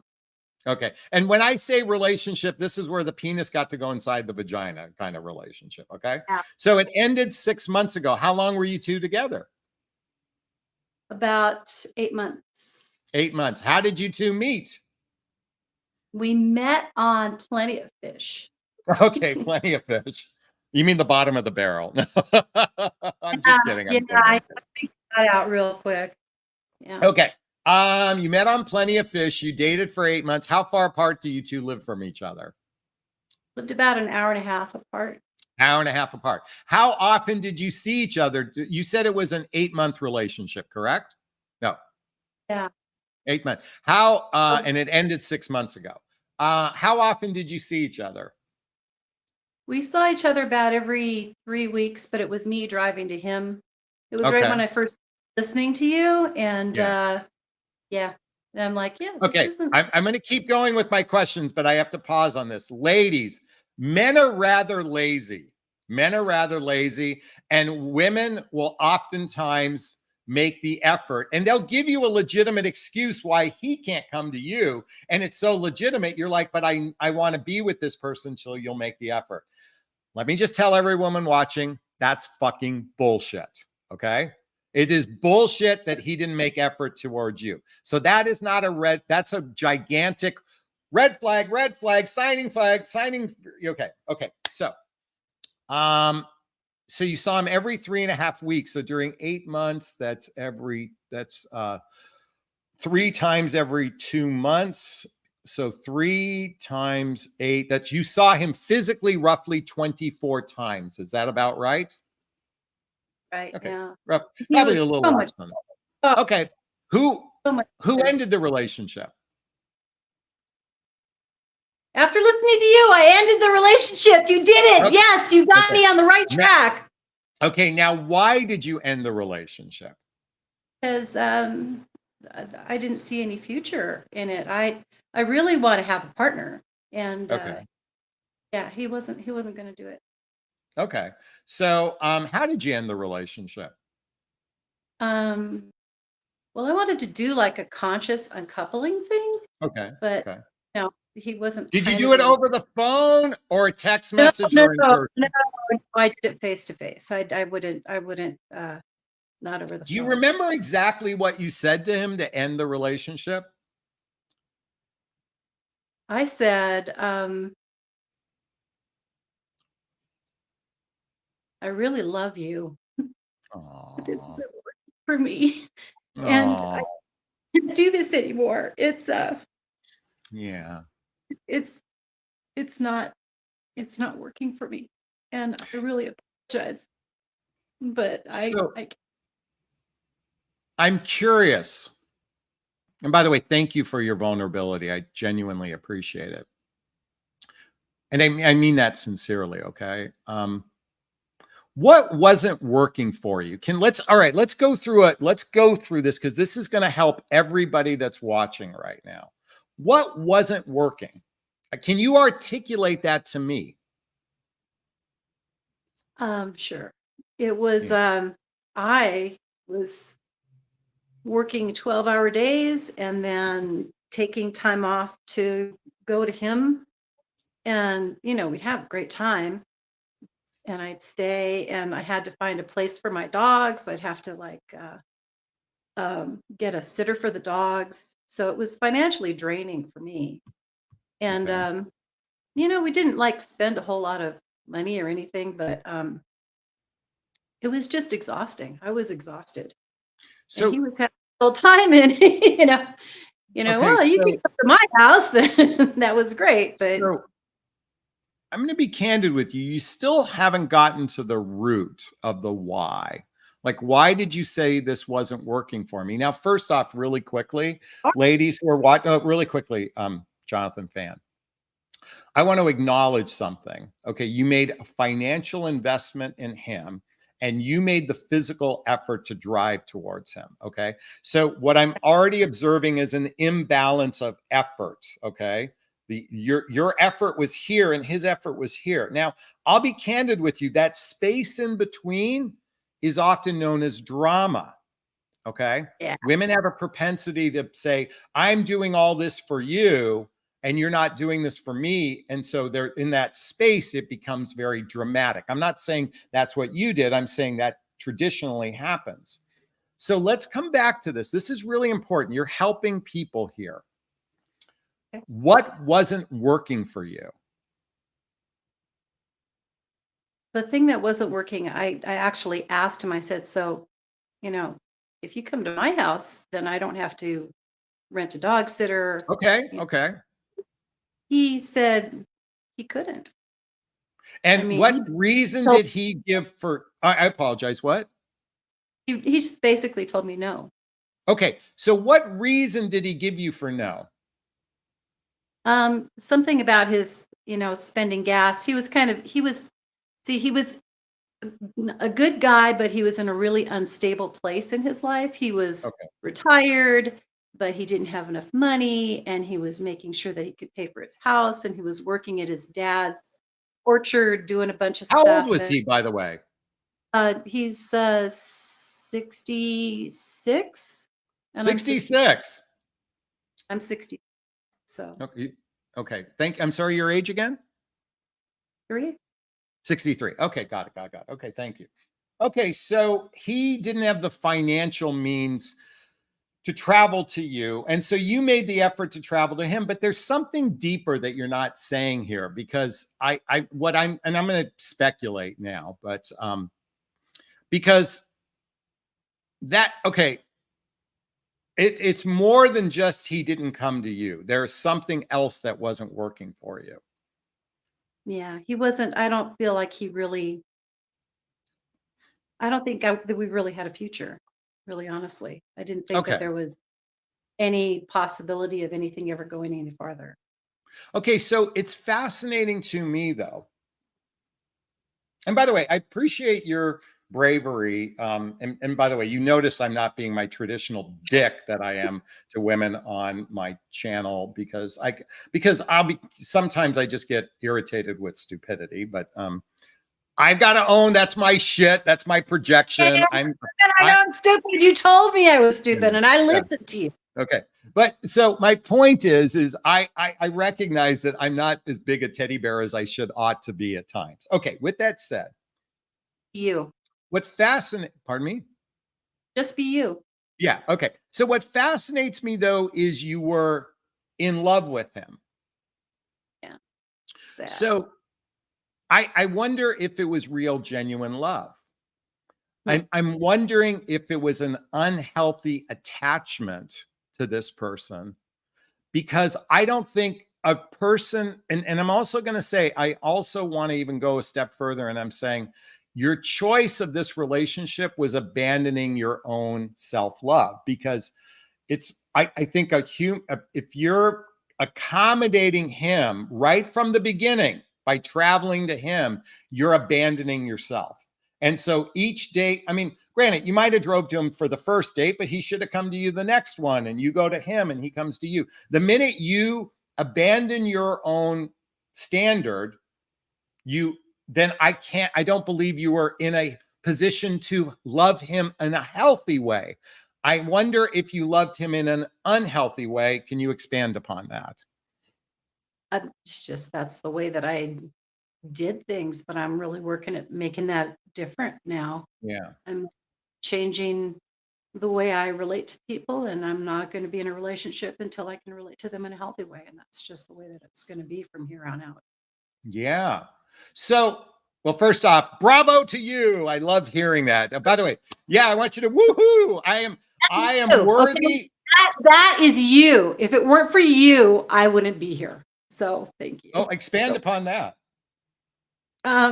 Just your crazy rants and but Jonathan, all that nonsense. It's just yeah, thank you. You just made my day. I had someone that was mean to me the other day on my YouTube channel, and I'm like, by the way, I have the thinnest skin on the planet, by the way. Huh? Just ignore them. No. But I'm also, I read because I am always participating. So in my work. So all right. What are you doing now?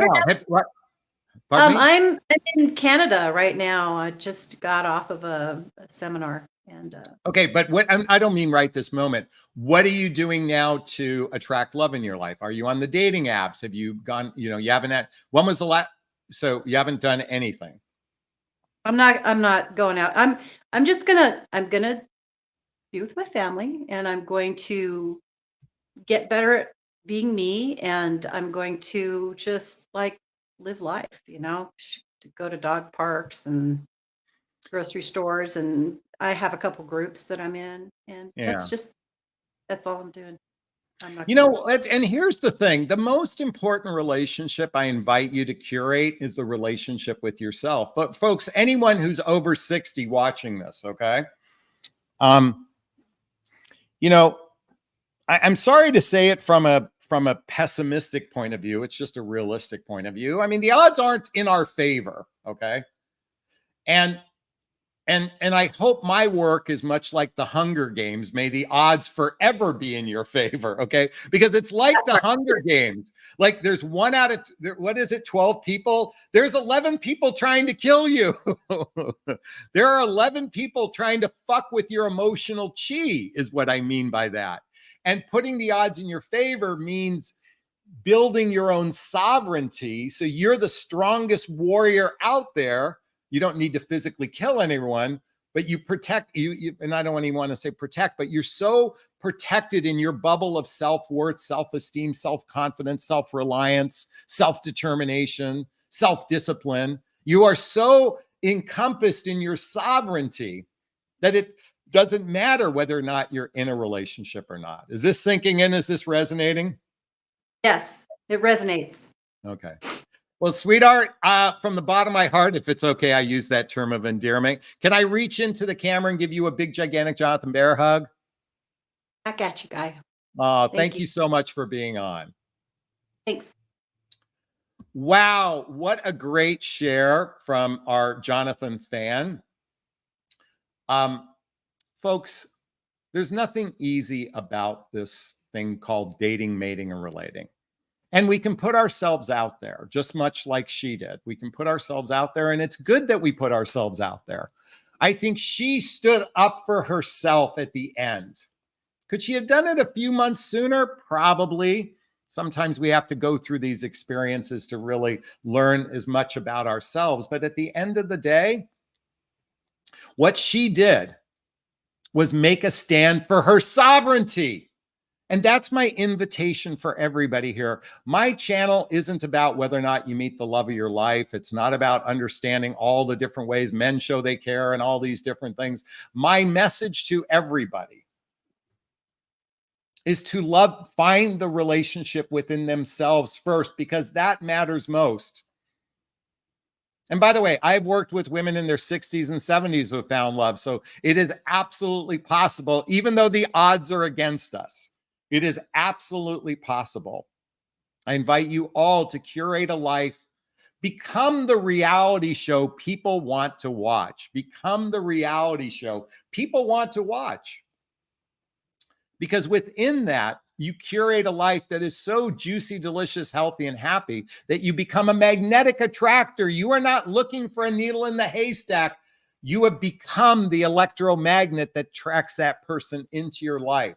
And that's my invitation for all of you to dive into your sovereignty. Jane Spitfire. By the way, my favorite 3 words on the planet are "you are right." I'm going to tell you, when somebody says that, I always say, "I'm sorry, I couldn't hear you, Jane. Can you write it down again?" I'm going to tell you, I have an ego. I do. I'm going to own it.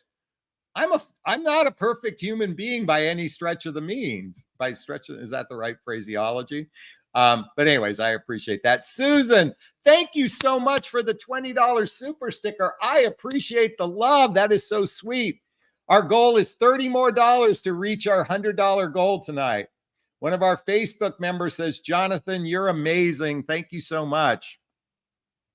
Hey, Rob is back in the house. Jonathan fan, appreciate your vulnerability. I want to come back to Rob. Are you willing to get on the hot seat right now? We would love to talk to you right now. Every woman would so appreciate it. I just put the link right there, Rob. Every woman on here would be so grateful if you jump on right now and have a conversation with me. They can learn through this experience. Jane Spitfire says, Jonathan, you're addictive. Oh, I appreciate that. Billy Holt says, Rob, let's do it. Jump on. I just posted the link right there. Okay, it's going to take a minute. I'll give you a few minutes to log on. Sharon says yes. Rachel says yes. Rob, you can do it. Jump on with me right now.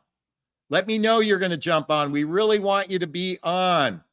Sharon says, thank you for your advice. It's very helpful. Oh my God. Come on, Rob, please join us. I hope he's still on. We're holding out for you. I'm putting that link again. Armitage says, oops, sorry, wrong one. Do it, Rob. Armitage says, healthy, happy, juicy relationship. By the way, the reason why I say juicy relationship, juicy, delicious, healthy, happy relationship, is because I love fruit, particularly watermelon. I love biting into watermelon and have the juices run down my face. And that's what I think of when I think of a relationship. It's so juicy and sweet that it rubs, the juices fall down your face. So anyway, come on, Rob. Oh, maybe Rob is gone, folks. Oh, he says, okay, he's going to join us. Let me set up my mic. Okay, great. All right. I know why you like watermelon. Exactly.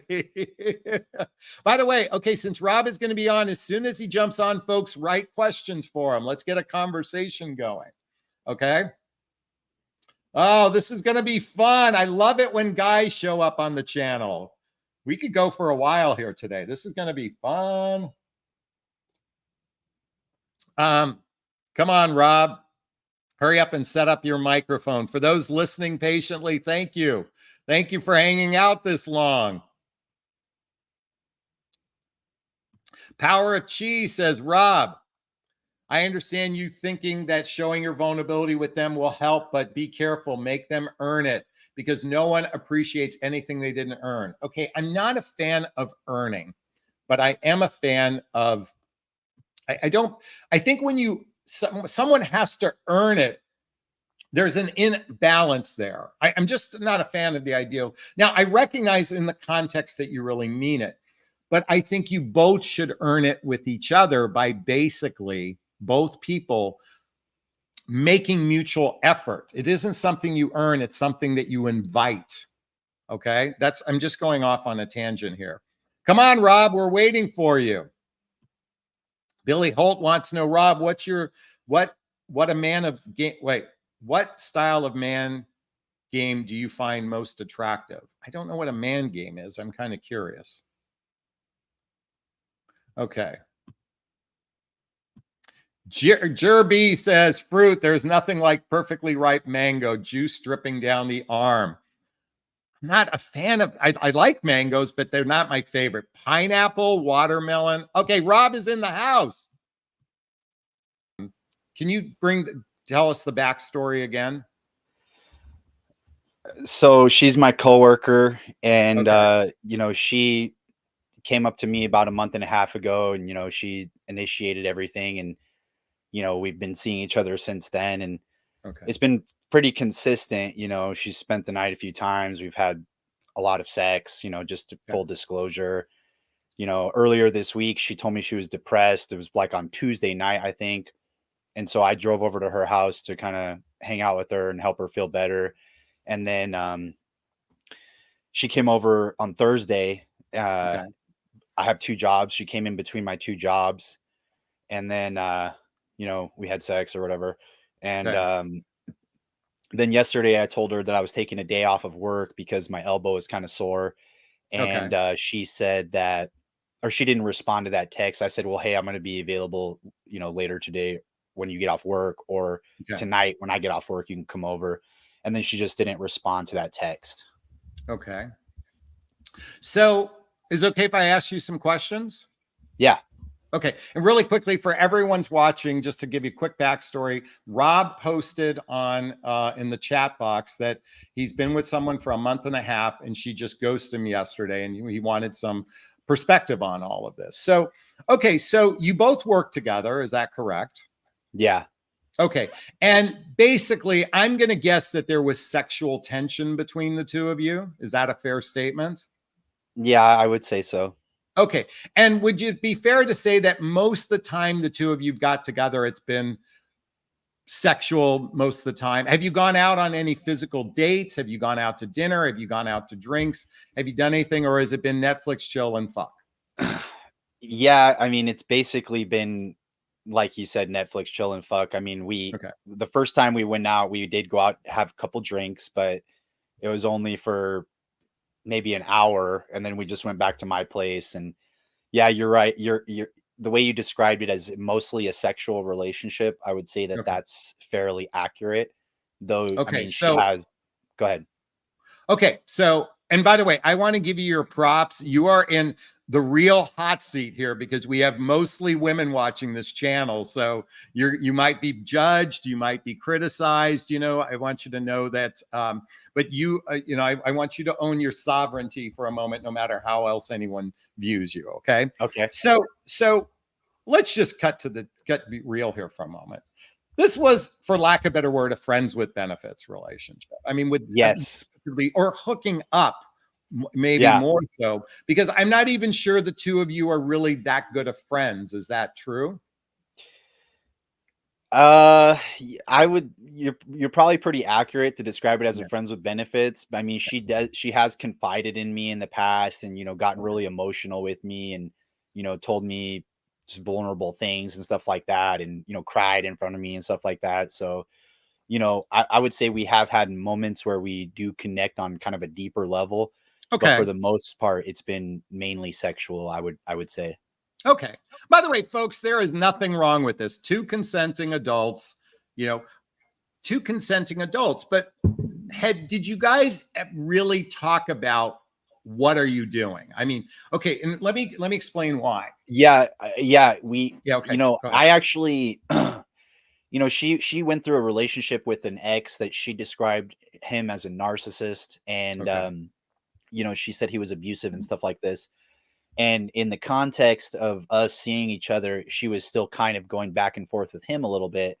And one day I mentioned that, it's okay that you're going back and forth.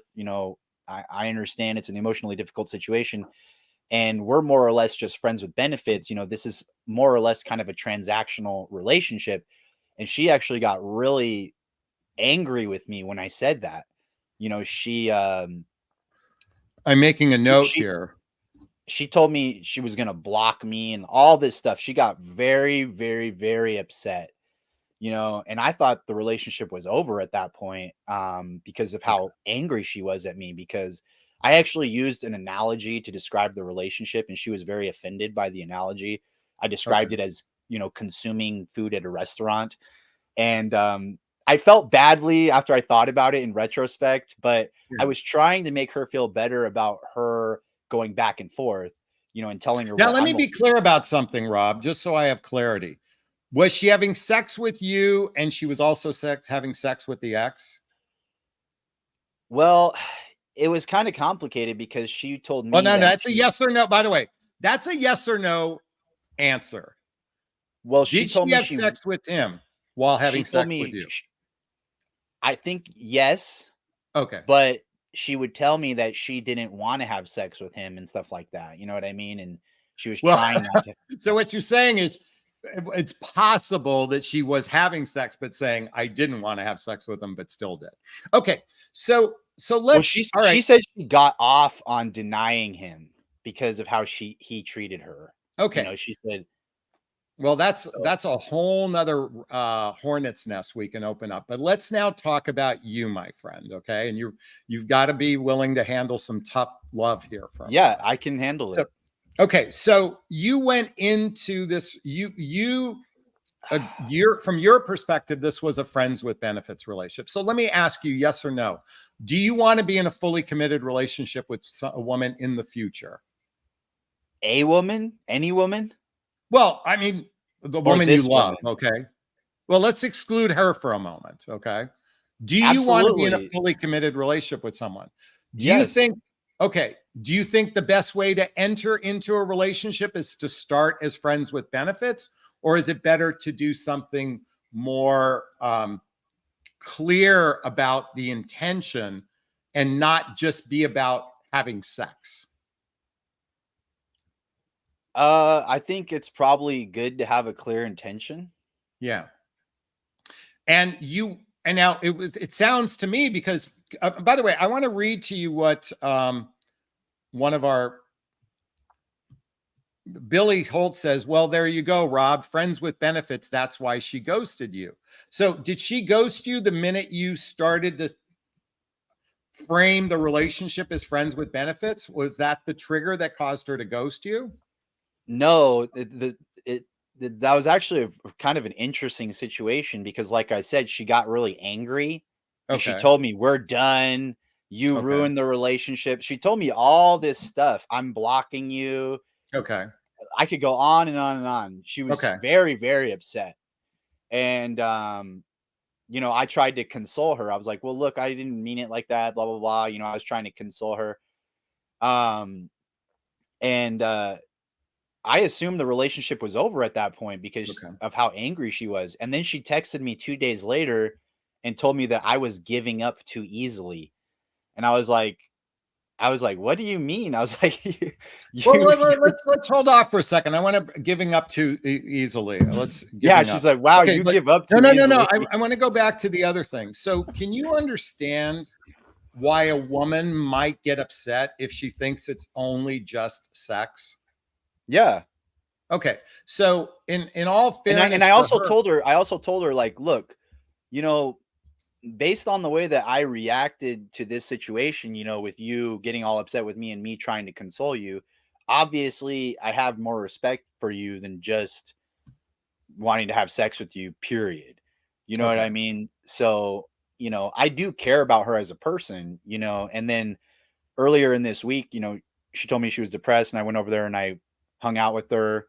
I didn't even really want to go. I kind of just wanted to go to bed, but I said, you know what? I'm going to make a sacrifice and I'm going to go be with her because she needs somebody right now. okay. So I do care about her. So she gets offended, and then she comes back and said you gave up too easily. Yeah. I'm going to speak now from how old are you, if you don't mind me asking? 36. 36. Okay. Can you just for the moment imagine that I'm your big uncle? Okay. Yeah. Yeah, I'm your father's brother, and or your mom's brother, and I'm going to be your uncle here for a moment, okay? And I'm saying this with genuine care in that sense that, like, look, nephew, if you want a fully committed relationship with someone, somebody that you can go and do social activities and hobbies and mutual interest and spend time with family and friends and travel together and have amazing emotional and sexual intimacy with a partner, then it's important to go in with the intention of, I want a fully committed relationship with somebody. Okay. It's to have that mindset that you want to be in a fully committed relationship with someone first. Okay. Number two, it means tempering my sexual urges as I build trust with this other person. I repeat that, tempering my sexual urges while I build trust with this person. Now, I suspect in this dynamic, because the two of you work together, you had some level of friendship. Okay. True? A little bit. I mean, Okay. like you said, there was sexual tension, but we weren't talking that much. Okay. She told me she wanted to have sex with me the moment she saw me, actually. But Okay. the But your relationship, let me interrupt, is your relationship was built on sex, and it wasn't built on actually developing much more beyond Netflix, chill, and fuck. Okay. I mean, let's just be yeah, real. that's true. So her behavior is indicative. And by the way, she ghosted you 24 hours ago. That's not ghosting. Ghosting is disappearing for good. Okay. She's not, by the way, you're going to see her at work anyway. What we really have to address is the conversation that you want to have with her the next time you interact with her. And that's what I want to talk to you about. As my nephew, Rob, okay, I want you to Mhm. stand in your power. I'll call it your masculine power, your male power, and invite, what do you want out of this relationship? That's my first question to you. What do you want out of this relationship? You know,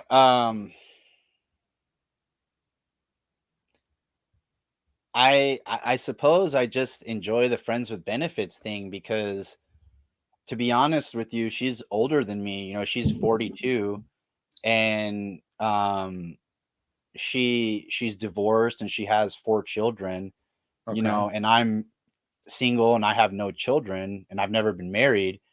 So from my point of view, it doesn't feel like I would even be um I don't know. I it just doesn't seem like there's long-term potential because Well, then, but does okay, that so make then, sense? dude, hear me out for a second. If there is not long-term potential, okay, look, I get it. If two consenting adults want to have a friends with benefits relationship, then go about it. But you messaged me first and saying she ghosted me and I was afraid I did something wrong. So you Yeah. went into most likely some level of shame, some level of embarrassment, some level of self-criticism. Mhm. And because of that, you know, we don't have enough time to address the emotional effects of what's going on with you. But now that I understand the picture greater, is that you're engaged in a merely sexual relationship. And I can understand your rationale for saying, look, there are factors that probably don't make sense in being this relationship. And she's a consulting adult and we can both, but at the end of the day, our emotions are factors that can have deep consequences if we go in to merely a sexual relationship, because there is emotional consequences that can happen for both of you. More so for a woman tend to be than a man, because a man can ejaculate and not have the same attachment as when a woman is physically intimate. So what I'm inviting you to do is step into your sovereignty as a man and do the right thing. And by ending the relationship, because if this isn't a relationship that has the potential of going anywhere, and I get it's easier to get, you know, it's easier to, you know, get laid by someone than actually forming a relationship. By making this stand, you are much closer to getting what you want. That's your uncle talking to you. That makes sense. So, I I guess a part of me was kind of getting attached to the situation, I suppose, yeah. but I don't know if that was just because I really enjoyed the sex or because I Sure. enjoyed like the validation, you know, of being desired, I suppose, you know, so By the way, it's ladies who are watching this and guys who are watching, that was the most valid thing you, or not valid, that was the most vulnerable thing you said. To be desired by another human being is incredibly, quite frankly, it's intoxicating. I mean, it's intoxicating to be desired by another human being. It's a human need that we all have of wanting to be desired by someone. So I appreciate your vulnerability right there. I'm also inviting you to step into, again, you're welcome to do what you want, okay? And I know you're working 2 jobs, so it's probably hard to go out there and physically date and go through all the bullshit of dating that we all have to deal with. And by the way, your age demographic, I have a son who's 27. I don't envy, you know, the dating marketplace for your generation. I know you're a millennial, but yeah, it's bad. it's crazy out there for both men and women alike. It's a clusterfuck out there. By the way, just out of curiosity, why do you watch is this the first time watching my channel or are you a regular? It's the first time it just randomly popped up in one of my in the on the sidebar, so I was just Okay. clicked it because it was live, and I figured, well, since it's live, I could probably get a little bit of support in the chat. So that's Okay. why. Okay. Well, well, you got some sympathy, but I'm going to be candid with you. Now that women have heard the story of this, they're not as sympathetic towards you. Okay. You did do a little bait and switch, okay? But at the same time, you're a real human being who is experiencing a real circumstance. So let's talk about how you felt, the pain you felt experiencing the ghost right now. Talk to me about that emotional feeling. It it honestly just hurts, you know. It feels like what you were saying earlier about being abandoned by your mom and stuff like that, Yeah. and then triggering the anxiety and stuff like that. I can relate to that a lot, you know, because my mom was like that. You know, my mom had a lot of problems, and you know, she wasn't really able to be emotionally available even for herself, but let alone for other people. You know, so I think that just triggered a deep wound, like kind of what you're describing. But you know, it's also triggers me in another way because this has been a consistent experience with me for the last several months. You know, I was kind of a loner for a long time. I didn't have friends Okay. or social life or anything. But then last year, women started approaching me at work, you know, and there was actually four. This is actually the fourth woman who came up Okay. to me and gave me her number. There's three other women before that, weirdly enough. So, but all three time or the three other women before her, um, I had kind of a similar experience with. We weren't having sex. Sierra was the first Okay. one I had sex with, but the other three women, it was kind of a similar experience of feeling emotionally abandoned, not feeling safe, I guess you would say, and then triggering these feelings of not feeling good enough. Okay. You know, like I feel like, am I not playing the game correctly? Am I making strategic errors with these women that's causing me to not experience the results that I would like to experience? You know, so it just triggers this thing inside of me that's like, you're Yeah. not good enough, Yeah. because if you were better or different, you would be treated better, you know, So and like, I want to jump in, Rob. So first off, again, thank you for the vulnerability. Thank you for expressing how you're feeling. I really want to applaud you, and particularly the fact that this was something that happened from your childhood and how this is, you know, transitioned into your adult life. So I'm going to give you some advice right now. Um, First off, just out of curiosity, do you watch any of the red pill videos out there or the manosphere videos out there, and yeah, you know, and the whole sexual market value videos and yes, all that stuff? Okay, so yeah, I it's want to. I go even further than that. I go all the way to the black pill. Okay, okay, I don't know if you're aware of that, okay. Well, but I don't have enough time to get into that right now because I want to transition into a real learning lesson for you. Of almost all of that advice, which is geared towards men and it's trying to shame women at the same time, is incredibly toxic. Okay, because what you're describing, by the way, they are, and they do work in a temporary capacity. Okay, a lot of this advice works in a temporary capacity. Now, some of their advice that's critically important: clean up your act, clean up your act professionally, physically, and emotionally. That is good advice, to clean up your act professionally, physically, and emotionally. But we're going to address the emotional because that's the most critical component here. And they don't do that in their advice. I want you to pick up a copy of this book called The Hoffman Process. Okay. I want you to make a commitment to me right now that as soon as you get off the phone with me or this call with me, you're going to buy this on Amazon, The Hoffman Process. Okay. okay, Now, this is deep shit. It's a workbook, and you're going to work on some deep shit that relates to your childhood. This is going to be Herculean work for you. It'll be easier to give up than actually do the work. It's easier to give up. But I'm telling you, as your big uncle here, the Hoffman Process, okay, on Amazon, you will get to the center of what your wounds and traumas, how it affects you as an adult. Okay. It'll be mind blowing and mind boggling. It's not going to be how to get a girl this way, or some black pill narrative, or, you know, manosphere narrative out there. This is going to be how to heal here. Okay.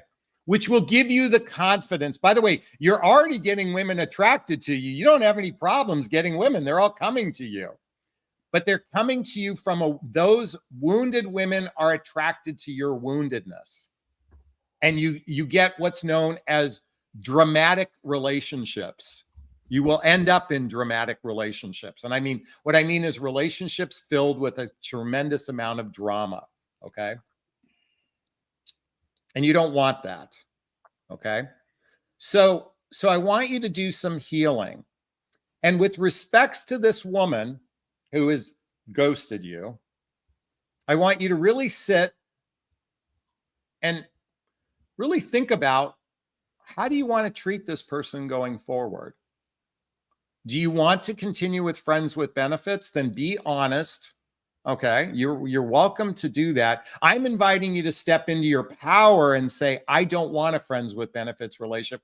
I want a fully committed relationship where we do shared activities, hobbies, mutual interests, spending time with family and friends, traveling together, teamwork, building skills in our life, physical and emotional intimacy that actually leads to something, profound. That's the stand I invite you to make. And if you didn't memorize what I just said, go back, rewind this video at this very same mark and listen to it again.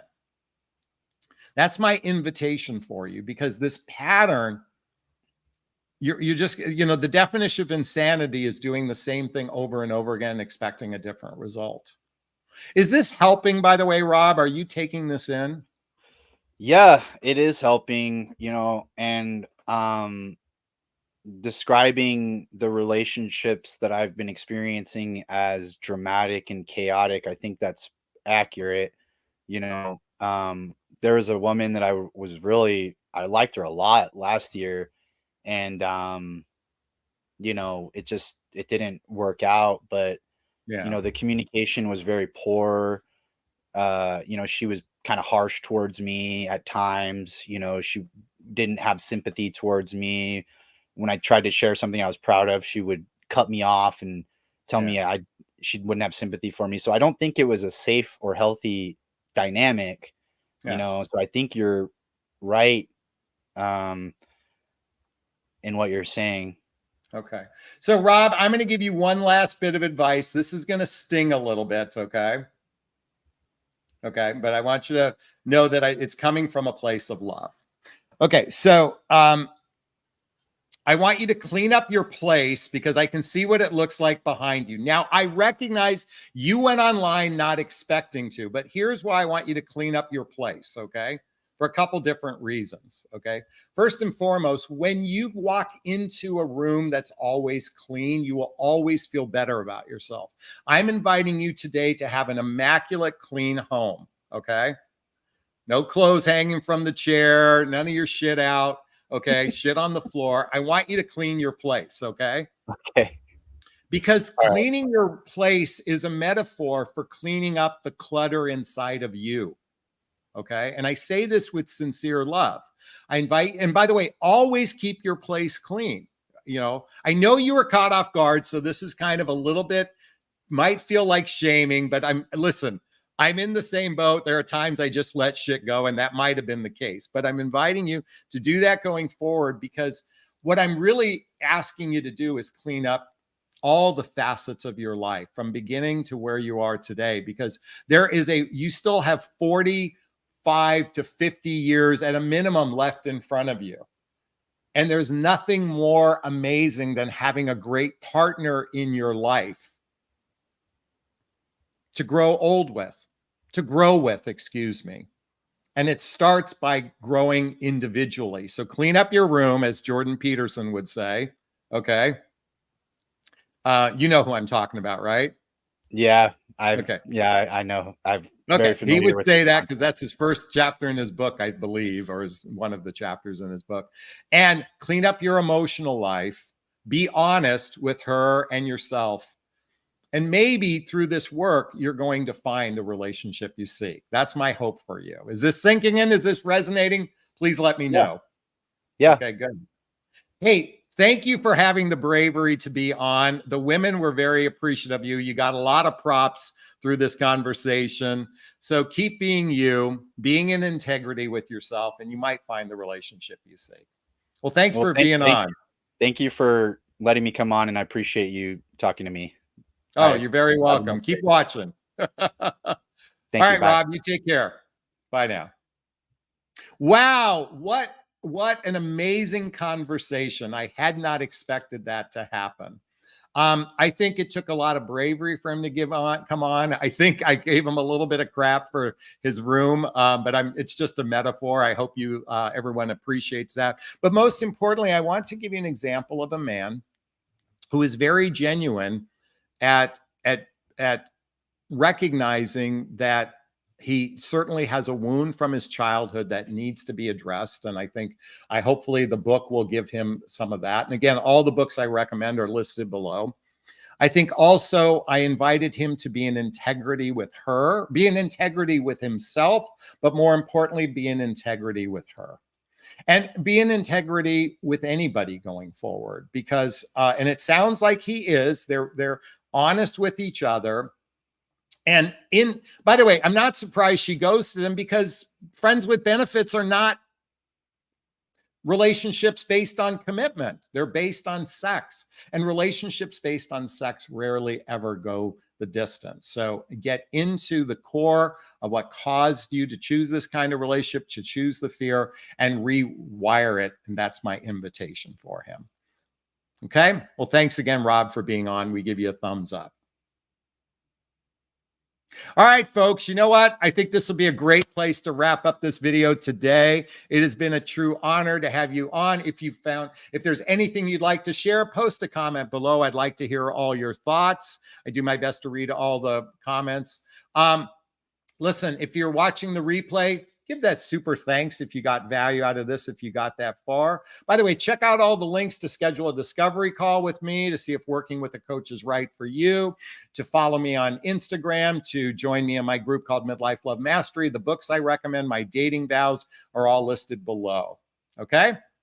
And please, if you found value in this video, please hit that like button. Please share this video. Please subscribe to my channel and hit that notification bell as well. And I'm going to wrap up this video as I always do. First off, give myself a big, gigantic Jonathan Bear hug of self-love. I'm going to reach into the camera and give you a hug of love if that's okay. I'm going to ask you to turn to someone, a pet, a teddy bear, a pillow, and give it or them a hug of love, because hugs are a great source of love. And let's face it, we could all use more love in our lives. I want to thank Rob for being on live. I want to thank the Jonathan fan for being on live. I want to thank Sharon and Matilda and Catherine and Artie and Arena and Gloria and Rachel and Lighthouse and Beach Lover and everybody who donated today, and Catherine and Rhonda or Kathy and Betty and Jane Spitfire and Billy Holt was in the house, and Power of Chi and Julia Ford and Jennifer, Aaliyah. Thanks, everyone.